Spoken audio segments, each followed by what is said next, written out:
YouTube, what's up? Chris is here, and guess what? The fontaine is here, and it's time for the new Archon Quest. Bang! Viewpoint, beautiful. Damn, it looks really cool. So yeah, let's go. Come on, Caravan Rebot! Hey. Now let Paimon think. What were we up to the first time we came here? Oh, Paimon remembers! Nahita's consciousness had been trapped by the doctor. Yeah. But we followed the clues she left behind to help her. Good memory, Paimon. True, that happened. Time has already passed since then. Yep, a whole year. Sumeru's changing for the better now that Nahita's in charge, right? Paimon just hopes this peace will last a long time. And then Nahita won't have any more new problems to deal with. Yes, but as long as we are around. Yeah, guess you're right. We somehow always find ourselves right in the thick of it. Who knows what will happen next? Come to think of it, maybe it's all because of you. Maybe you're just a magnet for trouble. Well, it's true. Or the salvation for the problems. I was just thinking that you might be the problem, Paimon.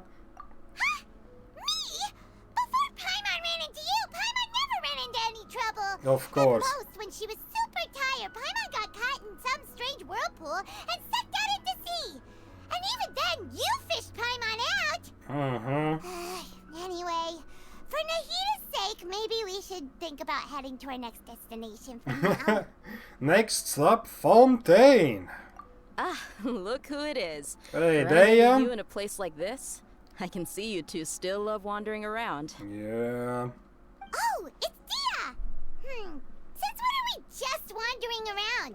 We're usually taking care of some serious business. What, Even though it may Paimon? have nothing to do with our journey.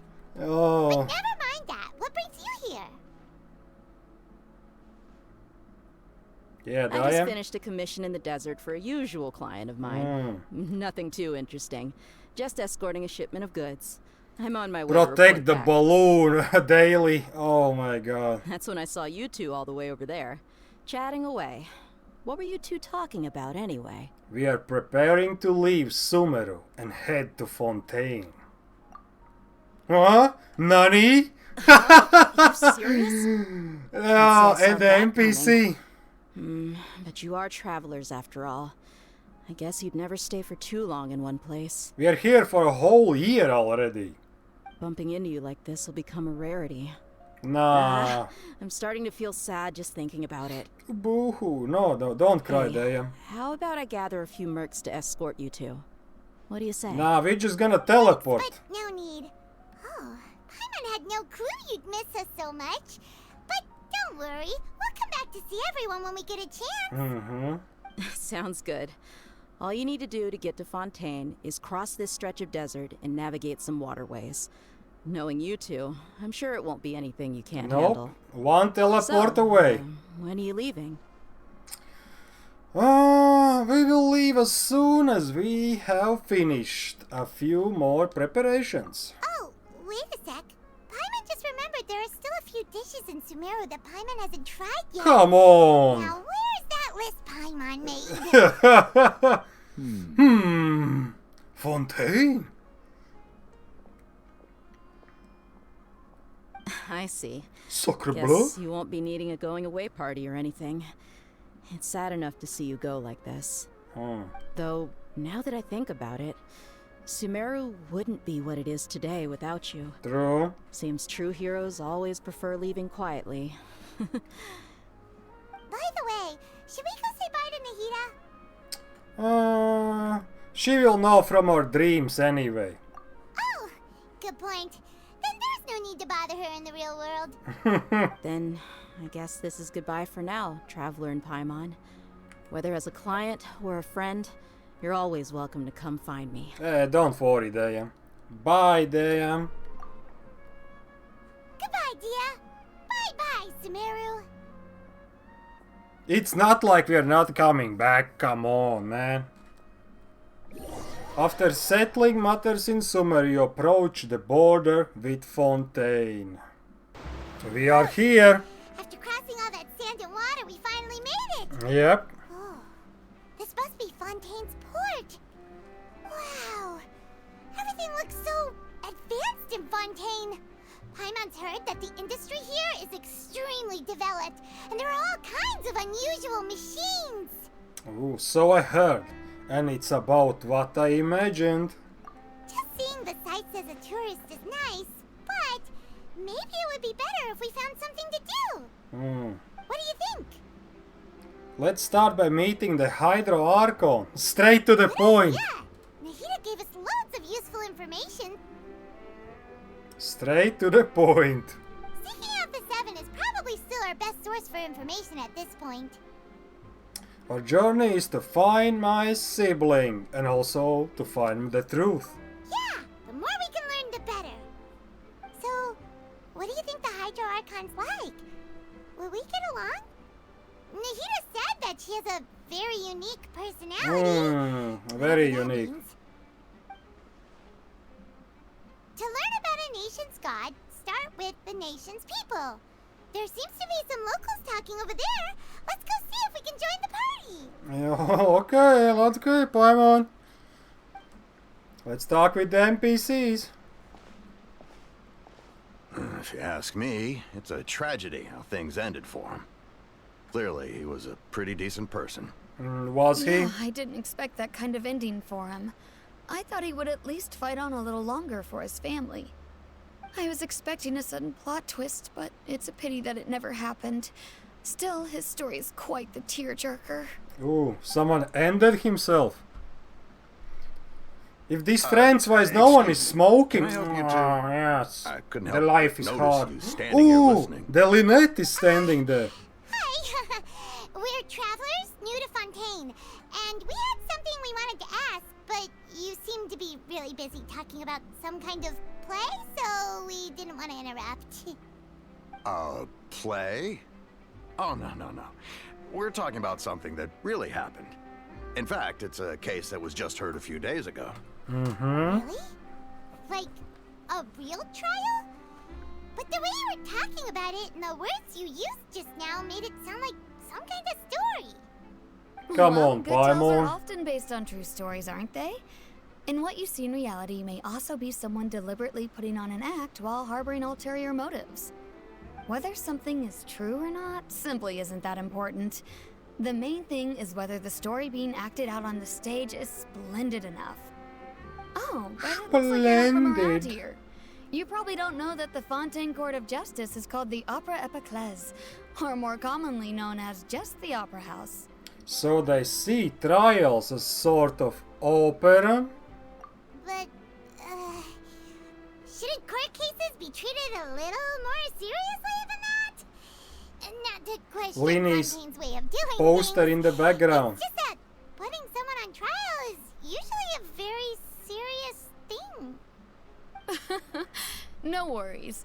Other visitors to Fontaine have wondered the same thing. You could say that we just don't want to waste the moving stories behind those cases. And as for your worries about whether the cases are treated with due reverence, Everything is a movie. we have the absolutely just and honorable Chief Justice Neuvillette, as well as the Oratrice Mécanique d'Analyse Cardinal, a machine created by the Archon.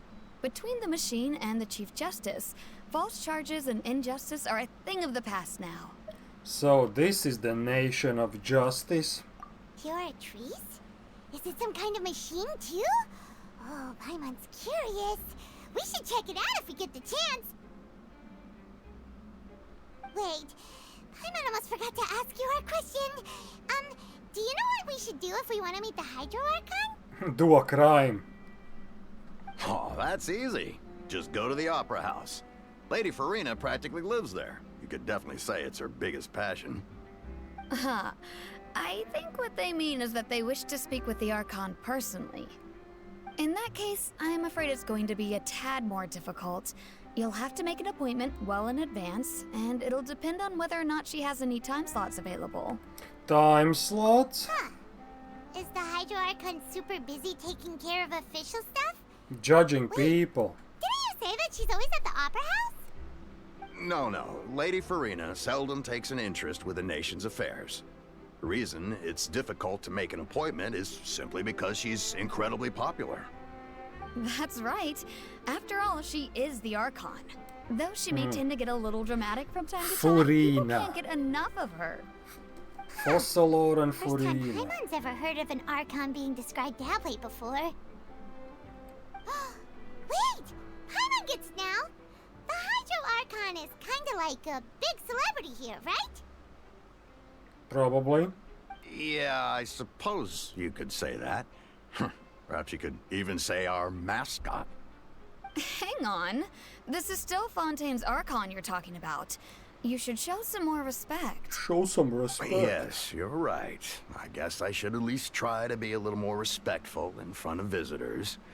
Otherwise, I might get arrested and find myself face to face with Monsieur Neuvillette. Oh, so that's the new Come dude. on. Sure, there's a lot of laws here. So that's but the new nobody's dude. going to be arrested for saying something disrespectful about the Hydro Archon. Seems the people of Fontaine really like the Hydra Archon. Alright, I think we get it. Thank you! At least we now know that we can find the Hydro Archon at the Opera House. Okay, do we see the Lynette? Who knows how long She's this standing little right trip over will there. take. Guess we could have a look around the city in the meantime. Hey! What are you looking over there for? There's a cat girl. There's a girl over there. Huh. Maybe something's the matter. She isn't going to jump into the water, is she? Oh no! Maybe we better go check on her. Yeah, I'm running.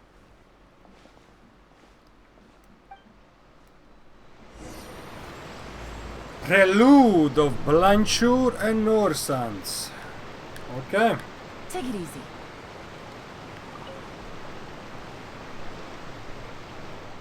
Hello. We know you, but we don't know you. Excuse me? Are you alright? Huh? Yeah? Ah, I'm fine. Thanks. Oh, okay then. Okay.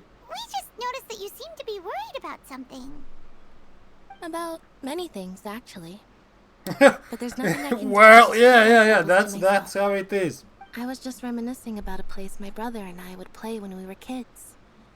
It was just atop that hill over there. See? You're pointing at the sea. Wait, are you saying that you and your brother lived in the water? Maybe they're mermaids. No people call the waters around Fontaine a sea. It's actually just an inland lake that's filled with fresh water. And no, I can still see that hill clearly in my memories. Now, it's been completely submerged. He Uh-oh. would skip and jump, tossing sand in the wind. The sun shone brightly, and the air was filled with the scent of the sea. But now, the water is gradually swallowing our memories. It won't be long before it swallows us. Uh-oh. We are already getting into Paimon it. doesn't really get what you mean. What do you mean, Paimon? I don't believe we've had the pleasure of Lenny. meeting. Are you Lynette's new friends? Yep. Oh, and you are? Thanks for looking after my sister. She Houdini. often comes here to reminisce about our childhood, that's all. There's no need for any concern. Right. Allow me to introduce myself. I'm Linny, and this is my sister Lynette. If I had to guess, I'd say you must be travelers from abroad. Nice to meet you. Nice My name guess. is Paimon, and this is the Traveler. We just arrived in Fontaine. Hello. We were just talking with your sister. Even though we didn't really get what she was saying. I see. It's unusual for Lynette to be so willing to talk with anyone. In fact, she seldom speaks at all. I'm Oh. usually the only one she ever talks to. Oh, really? Then stop spilling the beans, dude. Paimon's always the one talking for some reason. Yeah, we know. We know that.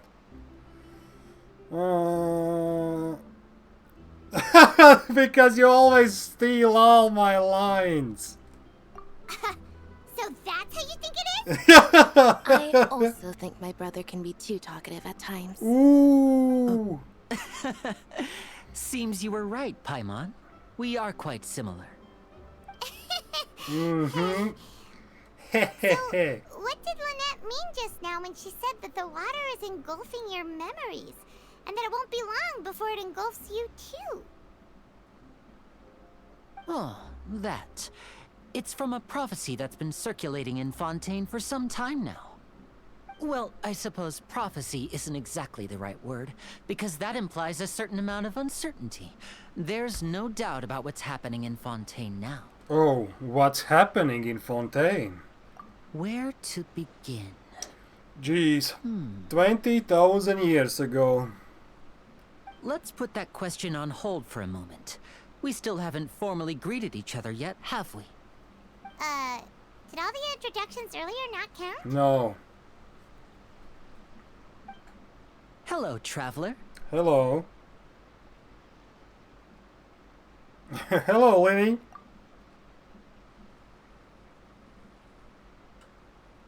He's doing something. And hello, Paimon. Hey! Why didn't Paimon get a handshake? You're not poking fun Yeah, at what Paimon, are happened? you? Please, don't take offense. He did Just something. consider it a sort of etiquette we have here in Fontaine when making new friends. You should remember it. It might prove useful. Don't shake the lower right. class, of Well, course. Paimon's just happy to have a local friend now. Don't shake hands with the lower Hey, class. We were just getting ready to go to the Opera House to meet the Hydro Archon. Would you be able to show us the way? Show us the way. So you're going to see Lady Farina? No problem at all. In fact, I was planning to go to the Opera House later myself. I'll gladly take you once I finish things here. Alright, Please alright. follow me. Let's go, let's go.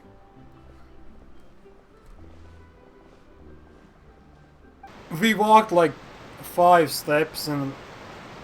Oh shit, You police? said you were going to see Lady Farina? Well, it seems Lady Farina has come to see you. Oh. All the squires are here.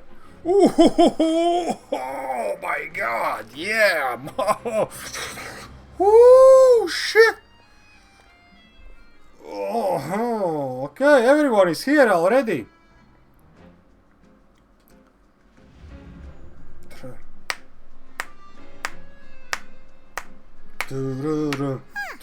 So, she's the Hydro Archon? But how did she know we were looking for her? My dear people, rich and poor, And even poorer. those with cup in hand and those with nothing at all. Raise your glasses in celebration. If you don't have one, then just raise your hand in lieu. Damn. Ooh, I have no glass. Yeah, everyone is applauding. As you can all see, 2 unfamiliar travelers have arrived in our nation. Yep. Come, let us make a toast in honor Boom. of this traveler and her companion who have journeyed here from distant lands. Yeah, that's me, that's me. Hello, everyone. Is she talking about us? Yep. Nobody here seems to be holding a glass. I've long heard of the turmoil and chaos you've left in your wake as you visited other nations. But I welcome you nevertheless.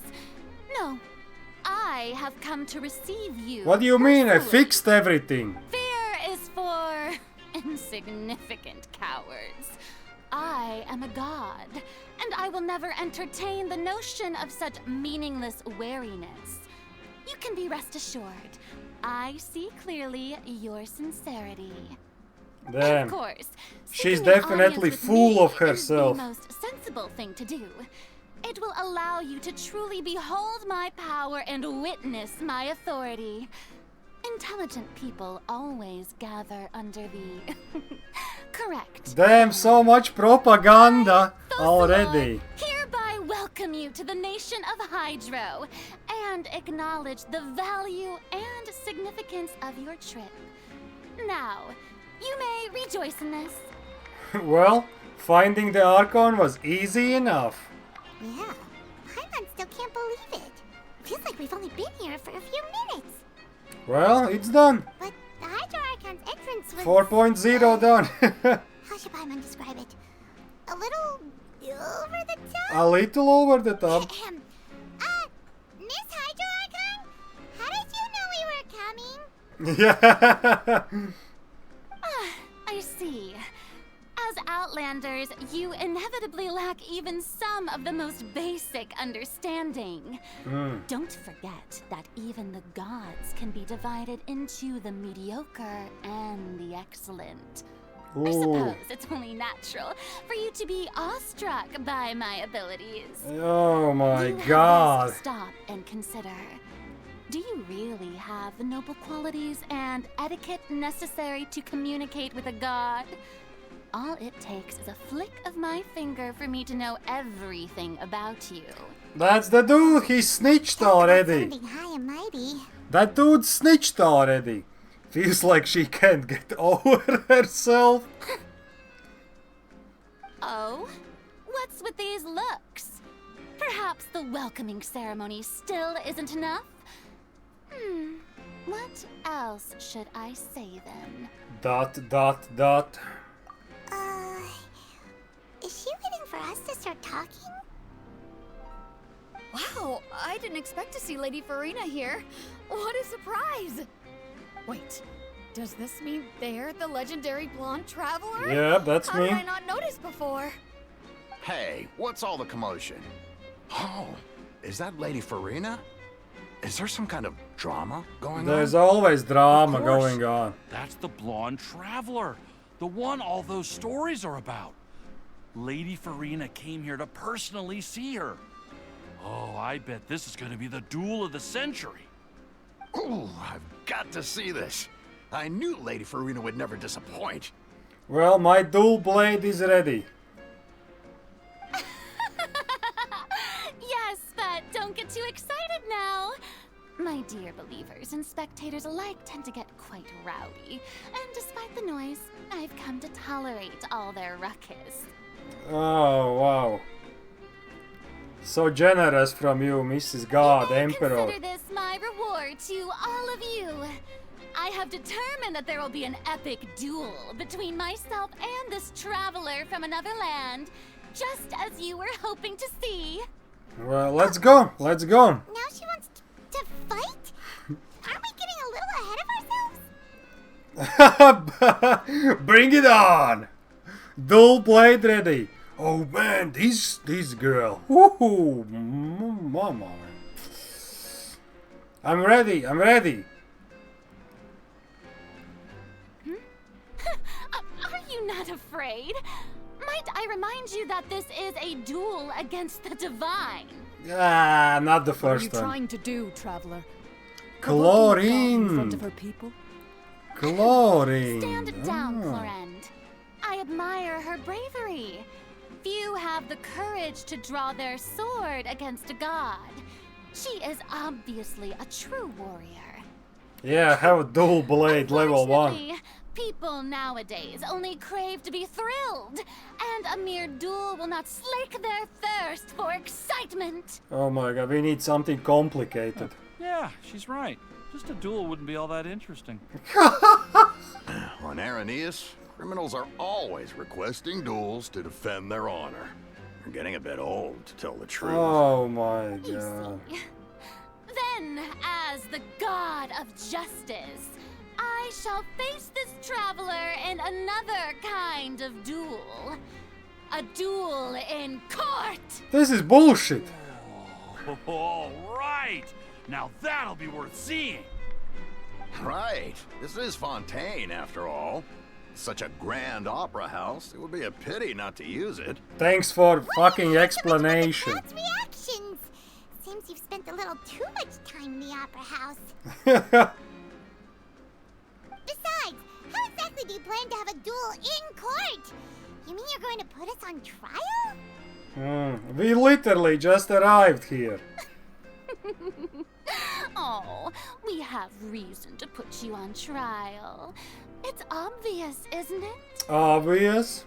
A According to Fontaine law, no one is permitted to release any flying objects within Fontaine city limits during the first 3 days of each month. Oh You are no! clearly guilty. Oh no! The Paimon is So flying! that's what they've done wrong. That's our Lady Farina. Oh No one my knows god, the that's laws the of stupidest Fontaine like law she I have does. ever heard. You call that obvious? What kind of law is that? Wait, Flying, yeah, Paimon! you mean Paimon? Yep. Precisely. Oh Now, my if god. you two have no objections, then in the name of the Hydro Archon, I order your arrest. No. My apologies, Lady Farina. I don't mean to spoil the fun.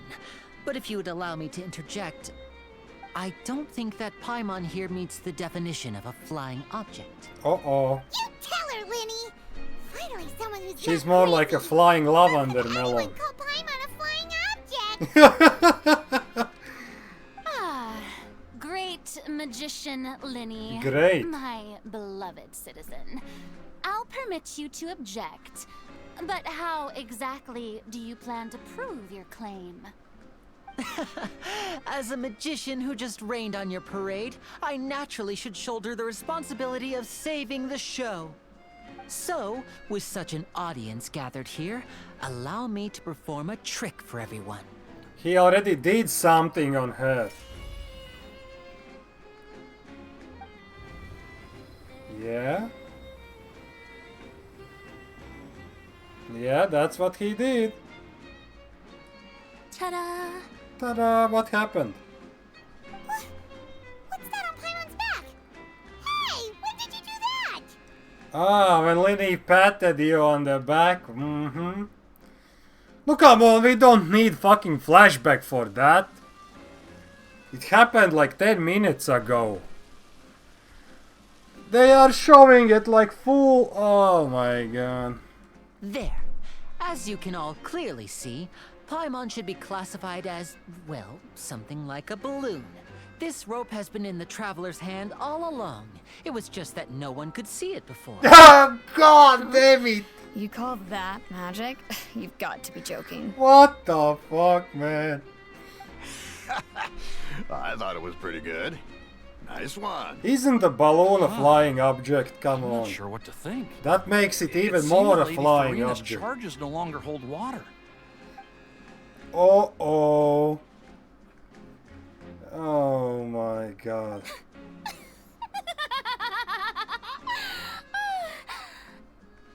Amusing. Very amusing, Linny. Just the sort of unexpected twist that I enjoy. With you here, today's performance can finally be called complete. Performance? You see all this as a performance? Of course, In don't which you? case, consider the matter of your trial resolved. The god of justice will not bring charges against an innocent person. But when there are valid grounds, I will not only judge travelers from abroad, but even the gods of other lands. Oh my god. I look forward to seeing your upcoming performance at the Opera House, Mr. Linny and Miss Lynette. That's enough for now. Toodaloo! Toodaloo. Toodaloo. Oh. I could easily beat all of them, no problem. But this is more like a JoJo fight, you know? We are not fighting, we are just outsmarting each other. And just like that, she's gone. Well, that's the most unpredictable Archon Paimon's ever seen. He never even had a chance to ask her anything. But that's a problem for future Paimon. That whole scene just now was really... Did you know that was going to happen? Don't mention it. I just happened to remember that there was such a law, so I did a little preparation, just in case. Oh, I didn't think man. it would actually come in handy. So, That means there are Now do you extra see what dumb kind of laws god to Lady put Farina people in is? prison. She can be a bit confusing at times, but she is still amenable to reason. Is she really that reasonable? Anyway, Paimon had no idea you were a magician, Linny. It sounded like you'll be performing at the Opera House, right? Time to see. I just know a few simple tricks I use to make a living. Lynette is my assistant. Ooh. It will actually be my first time performing on the most prestigious stage in Fontaine, the Opera House. Oh. Isn't the Opera House where criminal trials are held in Fontaine? It's all the same. When there are no public trials being held, the Opera House hosts a variety of other performances. To the people of Fontaine, the line between a trial and a performance can be a little blurred.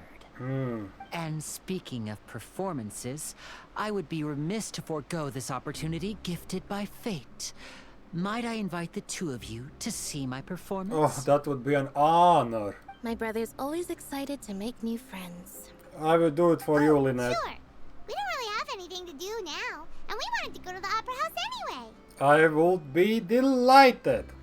Splendid. In that case, why don't we go together? I'll show you the way. I just have something to take I will care show of you the first. way. Is there any way I can help? You really mean it? Then I'll take you up on your offer. This is a magical item known as a magic pocket. Perhaps you can help me distribute them to the people here. Alright, it's a bag. Huh? What are they going to use it for?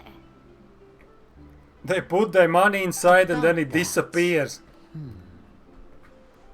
You asked me before about the prophecy, right? Let me start by telling you a little more about what it entails. I'm not sure exactly when it began, but a prophecy has been circulating around Fontaine. It says that every person in Fontaine is born with sin. No matter how the nation of justice holds trial after trial, So, this Fossil Lord sin is cannot crying. be absolved. Until one day, the water levels in Fontaine will rise, and the sinful people will slowly be drowned. In the end, the people will all be dissolved into the waters, and only the Hydro Archon will remain, Right. weeping on her throne. Only then will the sins of the people of Fontaine be washed away.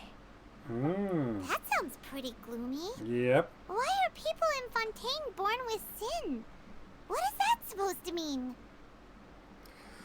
Everyone has their own There sin. are lots of guesses.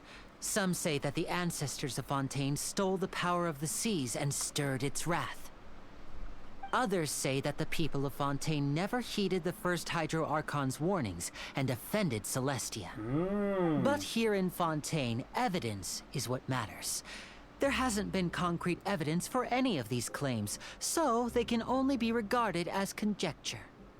If even the people in Fontaine don't know what sin they committed, wouldn't it be better just to ignore the prophecy completely? Why bother feeling guilty all the time? It's That's necessary. exactly what the people did at first. But in the last few years, the water levels in Fontaine have actually started rising. It won't be long before it engulfs us. Many places have already been completely submerged, and now lie beneath the sea. Many people carry on with their lives as before and shrug it off as a natural phenomenon. But my family and I think that the people of Fontaine shouldn't ignore the possibility, which would end up sentencing them to death. We hope that at least the people who reside near the waterfront can move away before it's too late. So, we've started distributing magic pockets to them. Alright. As a magical item, these magic pockets have astonishing capacity. I'm sure they will come in handy when people are moving their belongings. Oh, Paimon gets it! It's like preparing for a rainy day! But this is more than a bit of rain. Then there is no way to prevent a disaster? Perhaps only absolute power could ever contend with such a catastrophe. But who knows?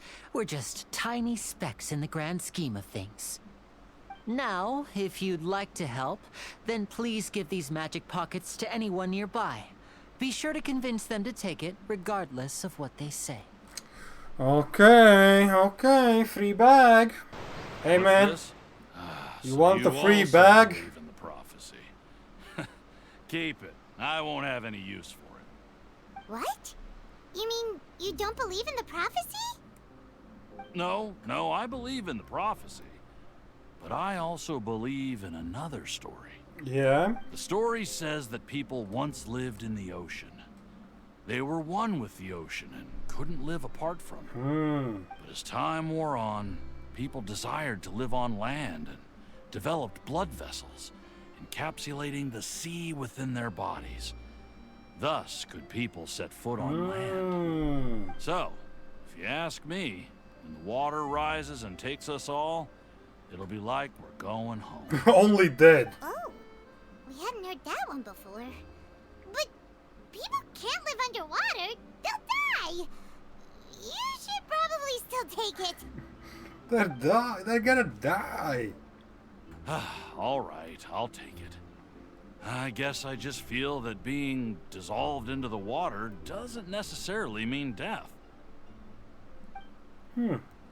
Hey man. So you're the Want a blonde bag? traveler that everyone's been talking about. My apologies for not recognizing you earlier. Yeah, don't worry. Oh, a magic pocket? Seems you really thought of everything. I guess it's better to prepare for the worst and hope for the best. Thanks. Well, true. Also thank the magician on my behalf when you get the chance. Do you want a bag? I don't want that thing. Come The way I on. see it, if the prophecy's true, it's still gonna be a long time before the water can cover everything. Life is all about living in the moment. What use is there in worrying about the future all the time? We'll cross that bridge when we get to it. You should still Then it's take gonna be it. too late. You never know when it'll come in handy. Oh, all right, fine.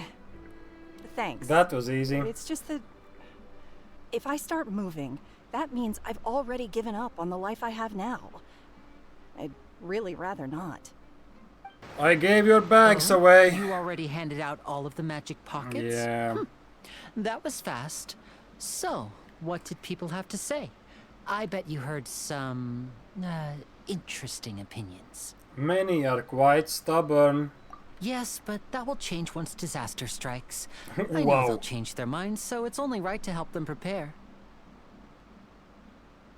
Is there anything else you need to do before we leave? Yes, one last thing. I have the magic pockets made by a workshop in the court of Fontaine. Since we're out and about, I was thinking about bringing him some more materials. So, you want to collect materials? Just tell us what the materials look like and we'll help. Many hands make light work. Oh, that would be much appreciated. We'll need some Romaritime flowers. I remember seeing them near the waterfront on the east side of the harbor. Alright. I got Make your quick work of flowers. that. I can tell you're an experienced traveler. I've also finished collecting a few here. Maybe next time you'll feel like helping too, Lynette. Whoa. No way. I'm in power-saving mode today. Otherwise, I fear I may not have any energy left for the performance at the Opera House. Always on power saving mode. Fine. Though the performance is still a long way off. Now that we're finished here, we should get ready to head back to the Court of Fontaine. So, we're going to the Court of Fontaine before we head to the Opera House? Good. Paimon wants a tour of Fontaine's largest city and try... Food. And try what? No one said anything. Wait, shh. Have you noticed that person over there? The young girl. Huh? What's wrong with her? Paimon didn't notice anything. She's obviously a thief. Oh. Magicians and thieves practice similar methods. Yep. We divert attention, and a distracted audience is one that won't discover what you're really doing. Watch her movements carefully. Ooh. Yeah,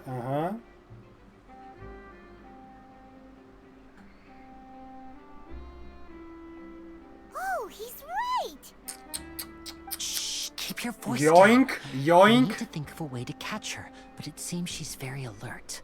Perhaps we should split up.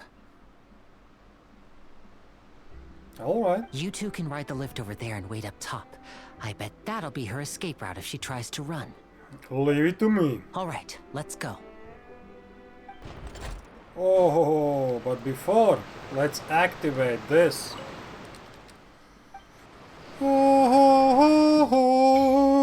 Okay, the first part. Alright, alright. Time to catch the criminal. Wanted us to wait. Ah, there she is. Oh, look! Isn't that her? Time to make the arrest. She's running. Oh no! Did she notice us? She started running the other direction. What should we do? Should we chase her? Our job is to block this path. You're right. She might also be trying to lure us away. You wait, but there's no sign of the thief. Nothing's happened for a while now. Paimon wonders if Linny caught the thief. Let's go find Linny. Yeah, let's go. Okay, here you they sure are. That's all she took. You should check to make sure you're not missing anything else. No, that was all. Oh, I can't thank you enough. I didn't notice a thing earlier. Anyway, I'm a dumb I should be NPC. going I now. don't see Thanks anything. again. I like the big tree. Oh, were you returning what the thief had stolen? That's right. Pity I wasn't able to catch her. She distracted me by dropping the thing she stole on the ground. By the time I looked back, she was already gone. Disappeared. I saw the general direction she went, but Linny twisted his ankle, and I needed to make sure he was okay. Come on! Oh, did you get hurt, Linny? I broke off my leg. I'll be alright. It's just a twisted ankle, that's all. In fact, it's feeling better already. If you want to play at being a hero, at least try not to get hurt doing it.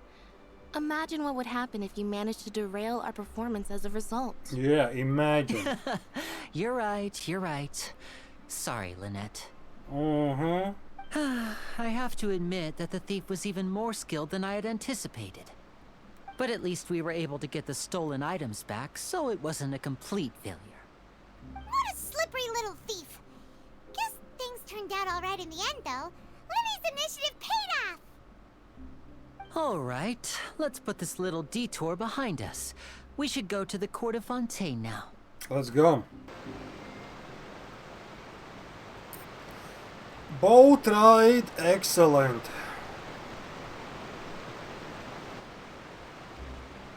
So, we ride this thing to go into the city?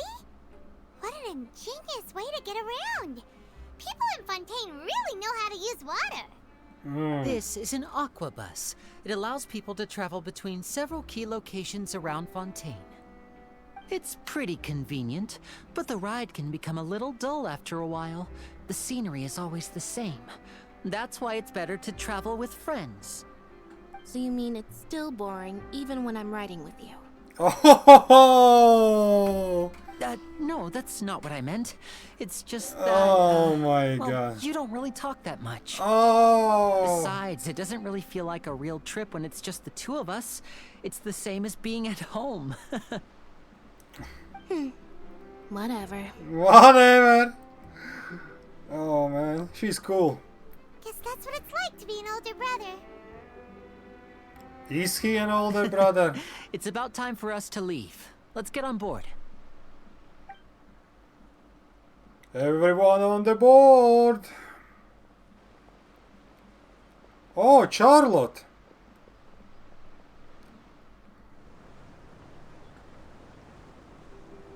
Cool.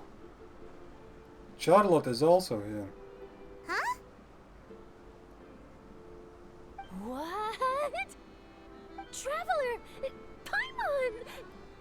Charlotte! It's Charlotte! Oh, I never guessed I'd bump into you while riding the aquabus. In the story of my life, this is big news. What are you doing in Fontaine? I didn't hear anything about you paying us a visit. Yeah, it's quite the coincidence. But as travelers, we're always on the move. It's not surprising that nobody knew we were coming. But we are here. Though we still have no idea how the Hydro Archon knew about us. Oh, There was a let me introduce snitch. you to our new friends. Oh, no need for introductions, Paimon.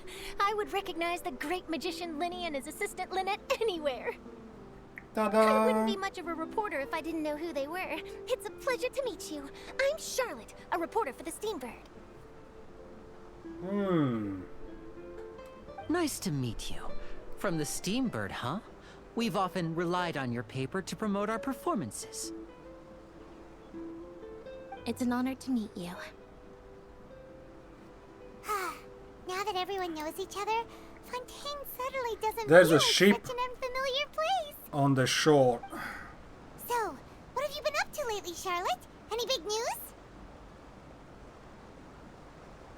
Not too much. When there isn't any breaking news, I mainly cover the trials at the Opera House. You can still manage to keep readers' attention as long as you tell things from a clever enough angle, even if it's the same old topics. For example, reporting on how a scammer once deceived vulnerable girls into relationships, or how a financial criminal was once so poor that they ate a single piece of bread for 5 days. Jesus. That would definitely get my attention. You're right. Seems you know me pretty well. What I'm really after is exclusive, sensational news pieces that could shake the country. These smaller stories are a waste of my talents. Oh, I just remembered. I've been following a case lately. Well, a series of cases, actually. You mean the serial disappearances of young women case? Oh, what? That's right. These stories are the talk of the town right now. Young women are Probably the most gone, mysterious case go we've ever disappearing. seen. If I'm Jack the first with Ripper. a draft ready to publish when the case is finally cracked. It's and Jack it's the a headline Ripper. Story in the Steambird. Oh, when that happens, I bet all the other reporters will shed tears of envy. I've already gathered all kinds of materials, and I just can't wait for the truth to be revealed. So, what is the serial disappearances of young women case? You mean the culprit hasn't been found? That's right. The first missing girl case happened almost 20 years ago. Jesus And Christ. ever since, after a period of time, another girl disappears. What the cases have in common is that the girls are all of a similar age, and that they've all vanished without a trace. Jesus But the Christ. scariest part is that to this day, none of the girls have ever been found. Jesus Christ. Many suspects have been arrested over the years in connection with this case, but shortly after each arrest, another disappearance would always happen. Maybe there are copycat criminals. Yes, it's possible. But either way, I believe that every case has some precise truth behind it, waiting to be exposed. Yes, I agree. And at the very least, the family of those missing girls deserves some sort of explanation. I just imagined for a second what I would do if Lynette were to suddenly disappear. I'd pay any price to get her back, and then find a way to track down the culprit. Oh. Please don't imagine that, Linny. You continue talking on the aquabus, and before you know it, you are arriving at your destination. Please don't imagine that, Lenny. Hey, we're almost there! Look! Ooh. There's a big city over there. Paimon is doing some flips.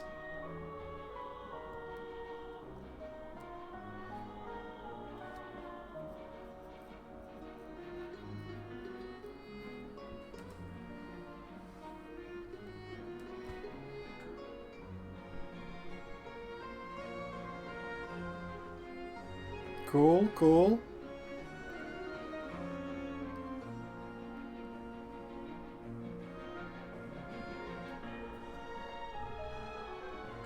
Oh, the music.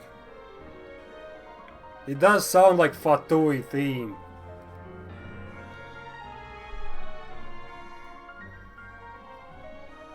But as we all know, Fatui... Damn, with that speed, that boat would crash. Well, I really enjoyed chatting with you. Life should be full of pleasant little surprises like this. Yeah, us as well. The ride went by too quickly. Ah, I have an interview to get to. I should get going before I'm late. Okay, bye, Charlotte. Okay, Paimon hopes we can chat again soon, Charlotte. See ya! Bye now. Oh, be sure to stop by and see me at the Steambird when you have time. What a tough job. Always running around and interviewing everyone. Well, where should we go now? You If you don't kinda do the mind, same how thing. about we stop by my home first? Besides, I still have all the materials we collected. Okay, let's go. Sure, we wouldn't mind at all. This city is so huge, Paimon wouldn't know where to start anyway.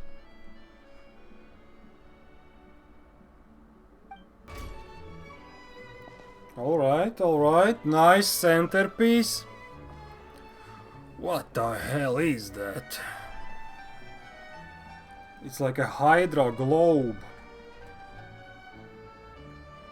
Damn, city looks quite large. Time to climb the highest point again. Alright, This is we our are here. current abode.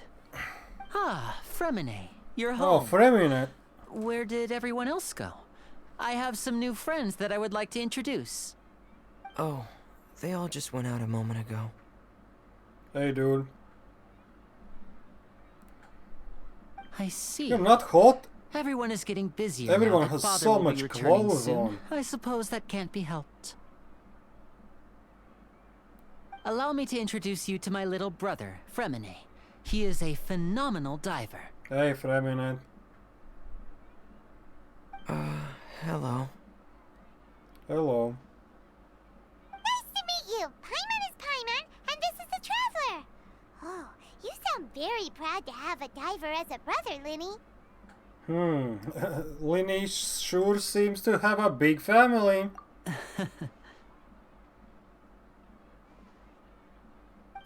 Linny, could you come here for a moment? No. Yes? What is it, Fremine? Do you have something to tell me? It's alright, you go ahead. I will stay with Lynette. Yes. Okay. I see. Is everything all right? No. Oh, it's nothing. We were just discussing a little housework. Sorry for the interruption. Oh, before I forget, the Traveler and I collected more materials to make magic pockets. Were you able to get any, Fremine? Yes, I went diving and gathered lots of materials. Oh. I was about to give them to you. Oh. That's our Fremine, always quick with the underwater work. All right, I'll take these to the workshop.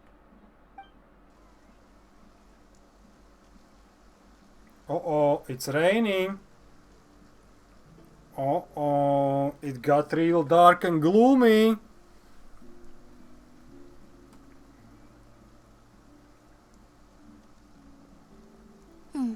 Looks like rain. Oh, you're right.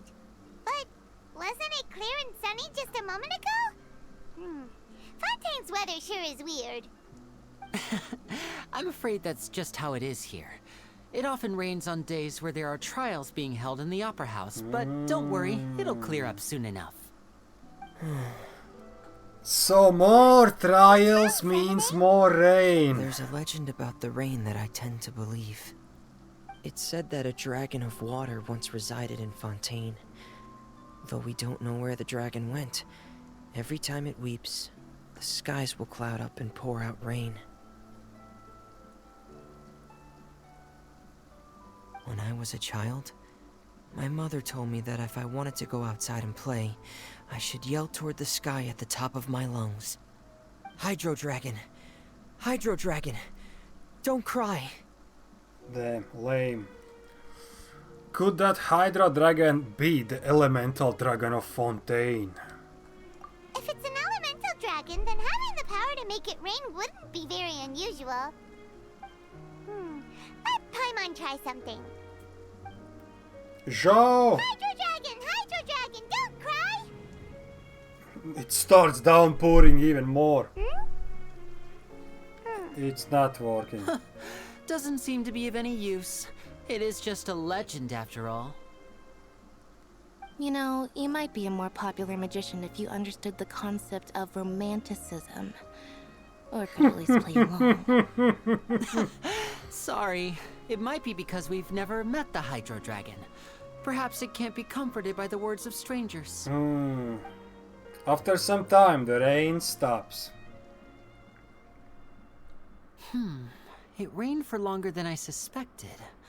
Oh, it's already getting late. Shit. Was there something you needed to do, Linny? Yeah, some preparations for the show at the Opera House. I need to find a way to catch the last aqua bus of the day. On the day of the performance, just ride the aqua bus to the island of Araneus. I'll have Lynette meet you at the fountain in front of the Opera House. Okay, sounds good. You go ahead, Linny. Oh, are you leaving now? What is it, Fremine? I'm in a hurry. Oh, I get it. You feel nervous delivering the materials for the magic pockets, is that it? Jesus Perhaps Christ. we could trouble the Traveler to help us take these materials to the Beaumont workshop Yeah, and deliver okay. them to the owner there? No problem. I'm afraid that Fremine can be quite introverted, and the boss there tends to be pretty talkative. Fremine has always been a little afraid of her. No trouble at all. Yeah, let's go. We're on the case. We got it. Sorry for the inconvenience. I'm quite useless when it comes to such tasks. I'll think of a way to make it up to you. Don't Oh, worry. no need. This'll be a walk in the park for us. Yep.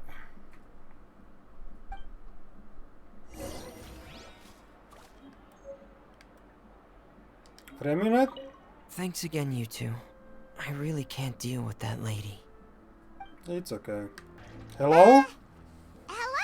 Hello? Is there anyone here? Oh, hello there. New Oh, customers? hello, Looking to buy? Estelle. Or do you need something made? Or perhaps you're just looking for a chat with me. Definitely the last We're one. just here to deliver some materials. Oh no! What were they called? Magic pockets? Ah, these must be for Magic Pockets. I could tell right away. I've already made several orders worth now. Do we need to pay? No need. They've already prepaid several batches worth. When they told me what they'd be using them for, I even offered them a discount. Cool. But they insisted on paying the full amount, saying that I had a business to run. It seems both their hearts and their pockets are made of gold. How the hell she smits a bag? Is Linny From actually flowers? cooking? What the hell? I can't say for sure, but who knows? Maybe there's good money to be made being a magician in Fontaine. Hey, is this machine what you use to make stuff here? It looks really advanced. Mm-hmm. Why use your hands when a machine can do the work? It would be a waste not to use the latest technology, and wasting is a kind of crime. Of course it's a crime. Ah, well, it's a little complicated. I'm not sure I can put it in layman's terms for you. But basically, everything we usually use here in the city is powered by indemnitium. It's a type of energy that's produced from trials. Huh? How can trials produce energy? That's a good question. Well, I'm not completely sure of all the details myself, but basically, when a trial is in session, the Oratrice Mécanique d'Analyse Cardinale harvests people's belief in justice. Oh, nice. and That was converts very it into French. energy to be used all around Fontaine. That was very French. That's what its other function is? Paimon heard that the Oratrice was created by the Archon to make judgments. And money. Paimon still doesn't get it. How could something unreliable like people's beliefs be turned into a stable power source for these machines?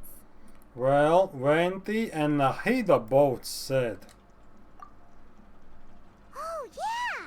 So that means the Hydro Archon relies on the machine to take the energy created by belief and turn it into power for all of Fontaine, right? Even though I've never heard anyone really put it that way before, it sounds like it makes sense.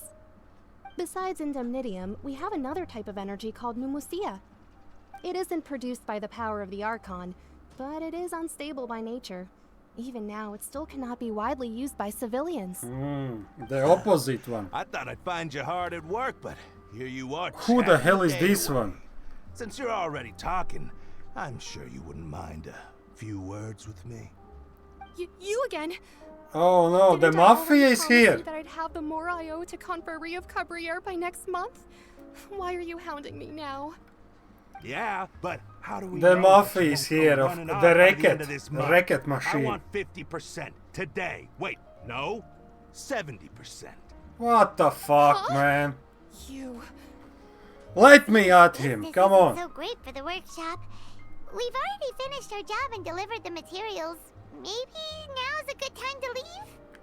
Sounds like usual case of someone owing somebody else money. Hey, hold on. Before you go around trying to collect Oh, payments, child you is have to settle also your own here. debts first. Oh if my Confrérie of god. Cabriere wants to poach clients from Northland Bank, that's fine. But I'm afraid you still owe the bank a hefty sum of mora. So why don't we work things out between us first, before you get back to your little conversation here? Uh-oh. You're from Northland Bank. But we said we'll pay everything we owe next month. Why are you hounding me now? Of course, it's a chain, of course. Traveler, Paimon! I didn't think I'd run into you here in Fontaine. What are the chances? Hey, We're child. surprised to see you too. What are you doing here in Fontaine? You didn't want to stay in Snezhnaya? We sure seem to have run into a lot of friends today. Long story short, I've already been in Fontaine for some time now, and honestly, things have been pretty boring. But it seems that fate brought our paths together today. Not only will I have some good friends here now, but ones who always seem to find trouble. Either way you look at it, it seems things are going to get a lot more interesting now. It seems so. Sure, we'd want to avoid anything that you'd find interesting. Besides, our trip here has gone pretty well so far. Right, Traveler? I don't mind a little excitement every now and then. Hey, you, Northland Bank boy. Aren't you forgetting something? Like you? Don't interrupt. It's not often I run into the Traveler like this. Why don't you wait for me over there for a while? The boss is talking. You kidding? Aren't you the one looking for us? You really expect us to sit and twiddle our thumbs while you catch up with your friends? Yeah. Listen to me, boy. Oh, you want your mora? boy. Fine. He's no boy, he's child. Hey, I just said not to interrupt. Oh, by the way, Traveler, the last time I took Tonya and Tusser ice fishing, Tusser said... Hey! That's way over the line! Alright, boys! Let's see who has to pay Oh up now. no, not the NPCs. Can you at least let me finish one sentence? Fine. Though the bank told me not to get rough with our clients. Of course. You're the ones who started it. This is an act of self-defense. You two will have to be my witnesses, okay? Go ahead, they all deserve. I'm sure this won't take long. What's your deal, Brad? How are you so strong if you're just a staffer from Snezhnaya's Northland Bank? Wait, don't tell me you're... Oh, now you notice. A vision It's a little late, user. don't you think? Oh, he's so Just strong. make sure you understand that you don't mess with Northland Bank. Got it? Couldn't he see that this guy isn't just a normal NPC? Uh-oh. Uh-oh. Now's my chance!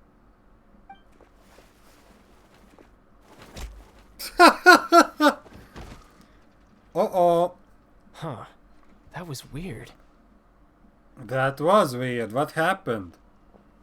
What just happened? I'm not sure. It's as if I suddenly lost control of my hydro powers when I needed them. Maybe there's something wrong with my vision? Uh-oh. Strange. How could that happen? First time Paimon's ever heard of someone losing control of their vision. Never mind. It doesn't matter. If I want to stay sharp, I shouldn't be relying too much on my vision anyway. Besides, I always have my delusion in case I need it. You better not use your delusion too often. So what are you doing in Fontaine, child? And don't say it's work for Northland Bank. It is. Well, I guess it's because I've been in a bad mood lately. Oh. Huh? What kind of reason is that? Wait, since when do you feel down about anything? I don't know. Maybe I still have a lot to learn about myself. But recently, there seems to be some sort of restless power stirring inside of me. And I don't know why, but every now and then I feel like I'm in a terrible mood. Uh-oh. Maybe you losing control of your vision just now is connected with that power. He's becoming bipolar. That is a possibility. So, about this power. I can't remember if I ever mentioned it before, but when I was 14, I fell into some unknown abyss. Of course. It was during that time I learned nearly all of my abilities. The one who took me under her wing and taught me was named Skirk. She was always quiet and very mysterious. Nobody knew where she came from or what she had been through, and she was always very strict when teaching me combat techniques. One time, I asked her why she was willing to take me on as an apprentice. From what I could make of her answer, it was because I had awakened it, and traces of it remained on me. She said that all my combat training would be useful in the future. What is it? What did you awaken? Kraken. She never explained that, but my guess is that it's related to a dream I saw when I had just fallen into that abyss. In my dream, I was in the deepest depths of the sea, and the boundless seabed was all around me. But in front of me appeared a whale that was so massive, I felt like I couldn't breathe. A whale? That's his ultimate. Familiar. When we fought against you before, you said Yeah. No way Paimon said that. No way Paimon said that. That's just an abstract form of a whale that I create using my elemental powers. It takes that shape because the scene I dreamt of the whale has always been stuck in my mind. I'll never forget it. So you used the whale as inspiration for one of your moves? Huh. Seems a little twisted to Paimon. The power... The power inside you is connected to your incident in the abyss. So why don't you just go ask your master? Maybe she knows the answer. She's dead. You make it sound so easy. Ever since the incident I experienced there, I've never stopped searching for Master Skirk and that unknown abyss. But it's been years now, and I've still found nothing. There isn't even a trace of the place where I remember falling into the abyss. Oh, it sounds like some kind of It's possible that he is just mind controlled, like... Yeah, I'm out of leads at this point, but there's nothing more as I can a child, or... It seems that strange encounters in this world tend to be elusive like that. Oh, seems the time really flies when I'm talking with you. I just remembered I have somewhere else I need to be, so I should get going. What? Yeah, maybe he's like hypnotized, like sleeping agent. No, it's more of a personal appointment.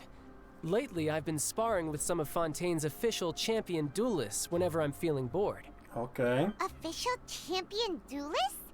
You mean it's their job to duel? That's cool. Yep. In Fontaine, before a criminal goes to court, they're given one chance to defend their honor by requesting a duel with an official champion duelist. The champion duelists are all powerful fighters selected from among the nation's best. And the duel itself is a no-holds-barred fight with no specified stopping point. So engaging in such a duel is regarded as a symbol of defending your honor. If a criminal manages to win the duel, they'll be acquitted. But if they lose, they'll have no choice but to stand trial. And the worst-case scenario is that you're simply killed in the duel. Though that's the best part. Just an easy way out. From what I can tell, no one has ever been officially sentenced to death. So really, the only people who opt to duel are those who have suffered a grave injustice in being accused, or those who greatly value their honor. Otherwise, why gamble with your life?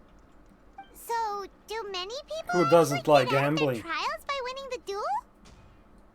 Apparently, it's exceedingly rare for anyone to actually win. Fontaine probably enacted this system as a way to show that the nation respects the honor of its citizens. Besides, that's not their none life. of the champion duelists are to be trifled with, Which is exactly why I was itching to face them as soon as I got to Fontaine. Apparently the one I'm meeting today, Clorend, is the strongest of the champion duelists. I also want to duel for some her. time before she finally agreed to In face me today. bedsheet. Well, that's Child for ya. Paimon feels like we heard that name somewhere before. Yep, when we met the Hydro Archon. Oh, before I forget, I want you to have this. Yo, he gave his vision away. Vision? You're seriously just giving it away? I'm just worried that it could become uncontrollable again. I'd be pretty upset if it got in the way of my duel, so I think I'll be better off without it for now. Nice. Besides, I just need you to hold on to it for a short while. I'll come retrieve it when I have some time later. Paimon knows what you're up to. You just want an excuse to come Yeah. Whatever gave you that idea? I'll be in touch later. Yeah, we all know. That sneaky guy. He said he's been feeling down lately, but he seemed the same as ever to Paimon. Well, seems we don't have much to do for now. We might as well walk around and see the city before Lenny's performance. Under Paimon's enthusiastic leadership, you walk all around the court of Fontaine. Wow! Who could have seen that coming? The reporter who was barely around for most of the story was the murderer all along! Oh, hey, don't blur it out, Paimon. Sorry. Paimon was just surprised, that's all. Paimon never saw that twist coming. The murder mystery novels here are amazing. Never thought I would see the day when Paimon would enjoy reading. The whodunits here in Fontaine are a lot different than the light novels you see from Yai Publishing House. Both have their merits, but Paimon thinks this style of novels are more, well, novel. Wow. It's so exciting to reach the moment when the mystery is uncovered, especially in the one Paimon was just reading. You should buy a copy and read it too. You already spoiled who the murderer is. Oh, sorry about that. Paimon will be more careful next time. Hey, shouldn't we be heading to the Opera House to see Lenny's performance soon? It's almost time for the show to start, so we should get going. Alright, let's go. Cool. Welcome to the Navia line. Hello. I am Elfan. Hey. The boat will be departing imminently. Please do not stick your head, hands, or other body parts outside the boat. Alright. The Aquabus operator is not responsible for any accidents or injuries resulting from doing so. Also, please remember to buy the Steambird, though I don't read it myself. Well, that's a nice ad, thanks. The destination of the current tour is Arenias. Points of interest worth visiting include the Fountain of Lucine and the Opera Epiclese. Oh, bridge, broken bridge. If you look to the left in the direction we are currently traveling, you will see the famous Fontaine Research Institute up in the sky. Oh. An experiment gone wrong turned new sightseeing opportunity. Human ingenuity truly is a wondrous thing. Alright, oh, that's oh, cool. It looks pretty cool. All kind of high-tech buildings. Alright. Damn. We are now approaching our final destination. Please be sure to bring all your personal belongings with you as you disembark. Yeah, I will try. Even though I will take any forgotten items to the lost and found, the paperwork is rather annoying, as Melusine hands are not suitable for grasping pens. Please be careful when disembarking. It has been my honor to be your tour guide this trip. Thank you. Thank you too. It was cool. It was very nice. I wanna see how does it turn. Oh, it doesn't turn. I just got achievement. No way, there are new fruit. Oh my god, there's oranges here. That's the new boss. Alright, that's the new boss, I see. Well, we are here. Now this is fancy! The Opera Epiclese. What a place to hold a performance! No wonder Linny and Lynette were looking forward to it. Yeah, it looks good. Looks big. Looks grand. Looks like there's a lot of people standing around the fountain up ahead. Oh, Archon, please bless us with a bright and healthy child. They're putting money in We the pray. fountain for the I wishing. don't know why you always feel the need to ask so much. I'll be happy as long as our child is healthy and lives a peaceful life. No, that's too much. I guess if they're our kid, then there's no doubt they'll turn out smart. Right. Maybe this is one of the customs in Fontaine. There sure are a lot of couples here. I don't know. I don't know. Vache. Oh? Yeah? Huh? Oceanid? Vache. Vache. Is that an Oceanid? Did you just say something, Paimon? No, Paimon didn't say anything. Are you hearing things? Whose voice was that just now? Welcome to the Fountain of Lucine. Oh, All Lynette. the water flowing through Fontaine converges here. It's customary for newlyweds to come here and wish for children. Lynette, you scared Paimon. When did you get here? Lenny asked me to wait here for you, remember? Right. I seem to hear a faint voice just now. What do you mean? There are a lot of people here right now. The voice was coming from the fountain. Hey, you're not trying to scare Paimon, are you? Besides, it's the middle of the day. Oh my god. Time for eerie things. Yeah, but she's still scared. I see. I might be able to tell you something that could help explain the voice you heard. Yeah? In fact, you might not be imagining things at all. I suspect that what you heard is a result of your hypersensitivity to the hydro element. Others in my family have had similar experiences. It's because of her sensitivity to the hydro element? But what would hearing a voice have to do with elemental power? When do you cry, Paimon? What? What? What does that have to do with She anything? cries all the time. Just answer me. When do you cry? She cries all the time, man. When Paimon's really sad? Oh, and when Paimon's super happy. Oh, and also when Paimon's really, really scared. All the Then you should time. understand that tears contain your most intense emotions. Like I just mentioned, the Fountain of Lucine is where all the flowing water in Fontaine converges. Even the tears that fall to the ground will eventually gather here.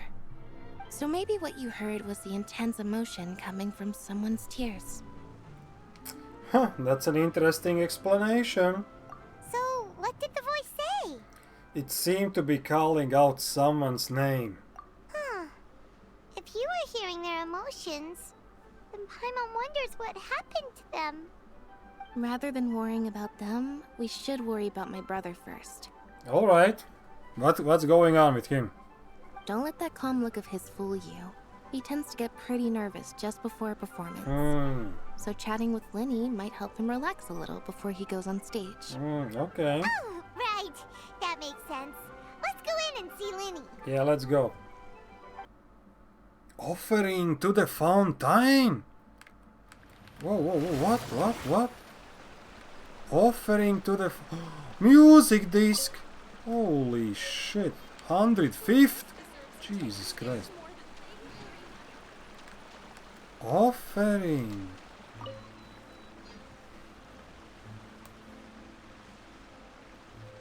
Alright. What do I offer? Is this like the tree in... Okay. 0 sigils. Oh, of course. Oh, so in this one we are rising level to a fontaine. Literally a fontaine. A fontaine inside fontaine.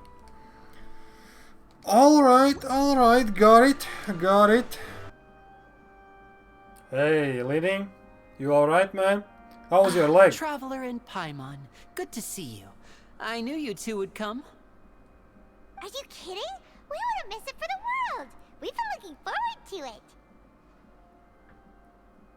it. I can tell, judging by how early you've arrived. But you're actually right on time. The audience still hasn't started entering the venue yet, which means now is the perfect chance for us to take you to the best seats in the house. Alright. Wait just a moment. I'll fetch the tickets. Top spot. First line. Yeah. Okay, Lynette. Okay. The nice. Opera House has assigned seating, so you always have to make reservations. I've already reserved your seats, and here are your tickets. Thank you. Ooh, front row seat. Nice. Thanks, Lenny. Nice. The expensive Don't ones. mention it. There's no need to keep thanking me. Hey, Lenny. Could you come over here and take a look at this? Who's this guy? Cowell. I'll be right there. Seems there's an issue with the stage props over there. That's Cal, my assistant, calling me. I'll go lend him a hand. Best get busy. Yeah, we'll just go to our seats. You go ahead, Lenny. Okay. Oh, these should be our seats. Come on, let's sit down. Now that's a grand seat, man.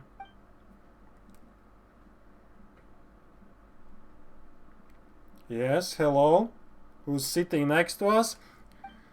Oh, it's that Grand Hydro dude. I can't remember his name now.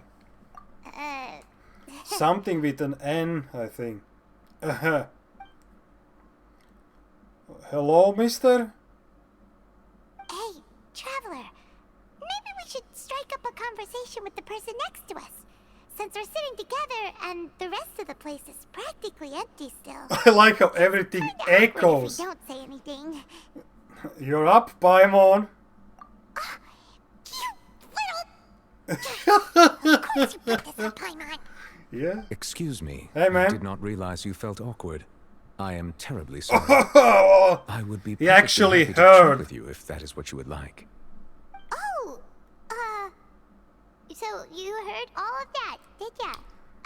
It's echoing through the whole hall, man. Paimon thought she was keeping her voice down.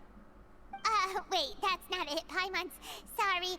Paimon's the one who was being rude, talking under her breath like that.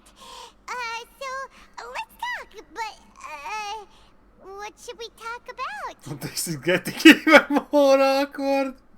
Oh, Paimon's got it. You're also here early and sitting in the front. Are you a friend of Linny's too? A friend, you say? Hmm. Well, if Mr. Linney would like to be my friend, I would be more than happy to reciprocate. So he doesn't want. Oh, so you're not friends with Linny then? Oh, this is getting more awkward by the second. Paimon nearly forgot to make her introduction. Hello. Nice to meet you. Paimon is Paimon, and this is the Traveler. Hey, man. We just arrived in Fontaine. Yep. We already met the Archon, don't worry. It is an honor to meet you two. I have heard of your deeds across Teyvat. Ah. And as required by proper etiquette, I will also introduce myself. I Yes. am... Oh, Monsieur Noirceur. What an Nour- honor it is to have you Nourlet. here to see my show. Nouvellette. Ah, Mr. Linney. I should say it is in fact an honor for me to see your performance in person. Nouvellette. Wait. Nouvellette? Nouvellette? Maybe. Could he be?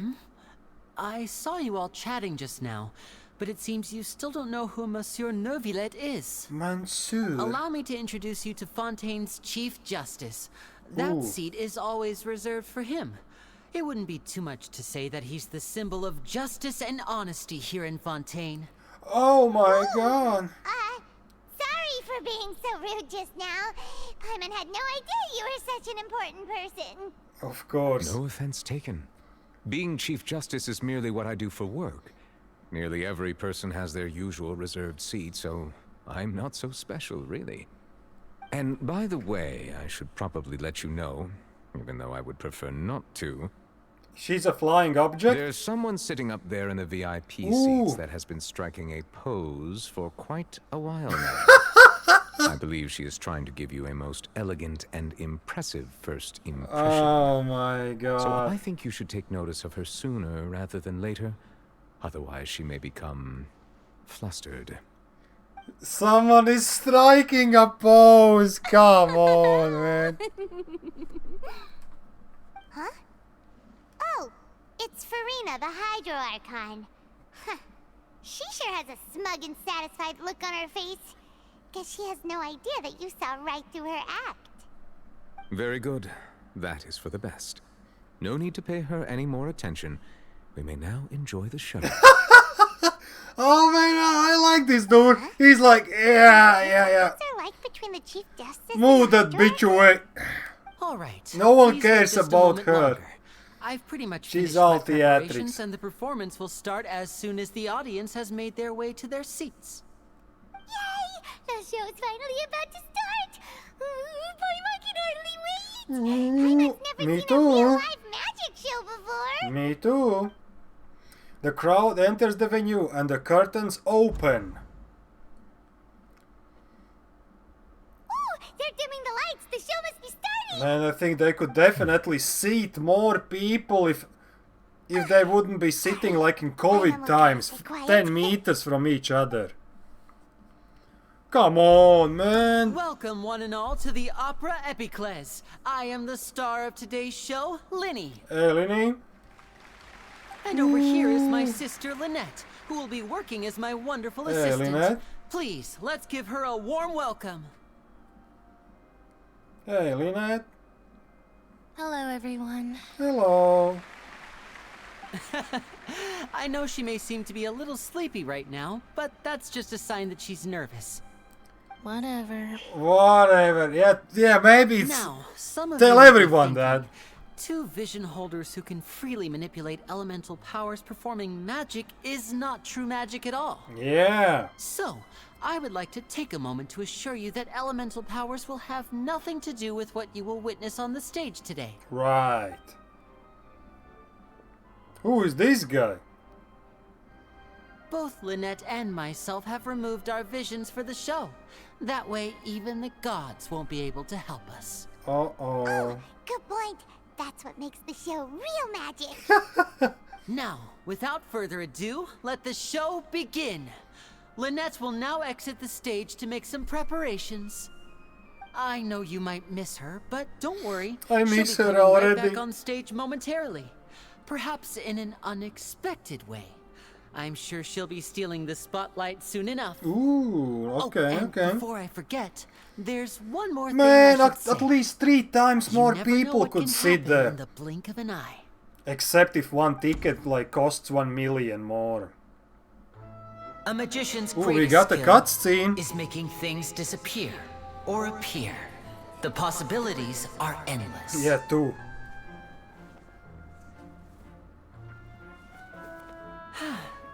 Empty, yes. Nothing. Oh, oh my god. How is he doing that? Alright, something... Ooh. Yeah. Yeah. But this isn't what you came for. Nah. These little tricks, you've seen them all before. Mm-hmm. So it's time for something truly extraordinary. Something much Don't larger? You think? Yeah. This one's a little tricky. Wow. Uh-oh. Using this water So tank, this is Houdini's I shall trick. make my sister vanish completely. Escaping the Right water before tank your very while eyes. chained. Ooh, the chlorette. Oh, chlorine. Holy moly. Hello. Don't waste the oxygen by moving. It's actually quite simple. She'll just turn into air bubbles and float right out of the top. Uh-oh. Uh-oh. Oh no! I told them to check all the props carefully. Oh no. With the lid on, even air can't escape. An amateur magician would be getting very nervous right around now. Luckily, it's me on stage, so let me show you what a true virtuoso can do. Oh no, she dissolved. It was acid. Oh no, she's nude now. Wow. Lynette, are you still there? Don't go too far. We don't want to use up all our magic. Hi, I'm back. Where is she? And she's dressed?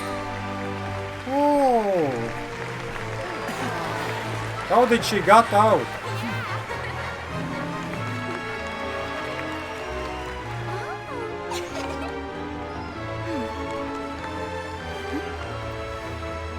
Alright, impressive, but how did she get out?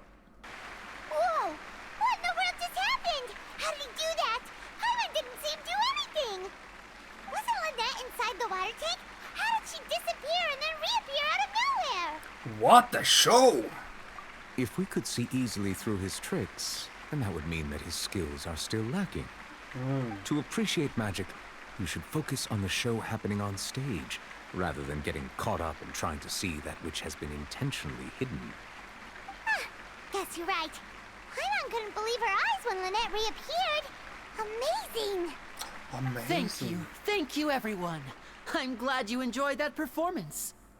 But our magical journey has only just begun. I've prepared even more astonishing surprises for everyone here. The magic of transformation and disappearance can go far beyond what you've just seen. I like that the cat has also a small hat. That's cool. Enough. But Lynette is still my assistant after all. In which case, I have ample time to make all necessary preparations. So, for my next trick, I will require the participation of one lucky audience member. Me! Take me! Please, if my assistants could bring out the magical boxes now. There are 2 boxes, and only 2 boxes. One is here, and one is there in the aisle among the audience. It's a teleport. Yeah. I'm sure many of our clever audience members have already guessed our next magic trick. A swap. Yep, they will change Our place. lucky audience member and I will each enter a magic box. After 1 minute, we will each emerge from the opposite box. Now please, everyone pay very close attention to the box you see here. Don't give me any chance to make a move. Wow! How's he gonna do this? Hey, do you think this is all magic tricks, or does Lenny have actual superpowers? Let's watch and see. The lucky audience member will be generated by this random number selector. Ooh, me. It selects numbers entirely at random. Even I don't know who will be chosen to participate. Right, wink. Now then, let's begin. Let me see. Oh, row 7, seat 3. Congratulations! You now have the chance to experience magic firsthand for an entire minute. Please, come forward. Isn't that the assistant thief? will take you beside the magic box. She looks sorry, suspiciously it like might be the a little cramped inside, thief but girl no need from to feel beginning. nervous. Only We've different carefully arranged clothing. everything for you to be as comfortable as possible. You don't need to do anything, but no matter what strange things may happen, don't come out of the box. Right. If the magic is interrupted, who knows where you might end up? You might even find yourself in the Fortress of Meropide. Ooh. Oh, okay. Okay. All right. Before I enter the magic box, there is one more thing I need to ask the audience to do. Could you all give me a countdown? Final countdown. Like this. 60, 59, 58.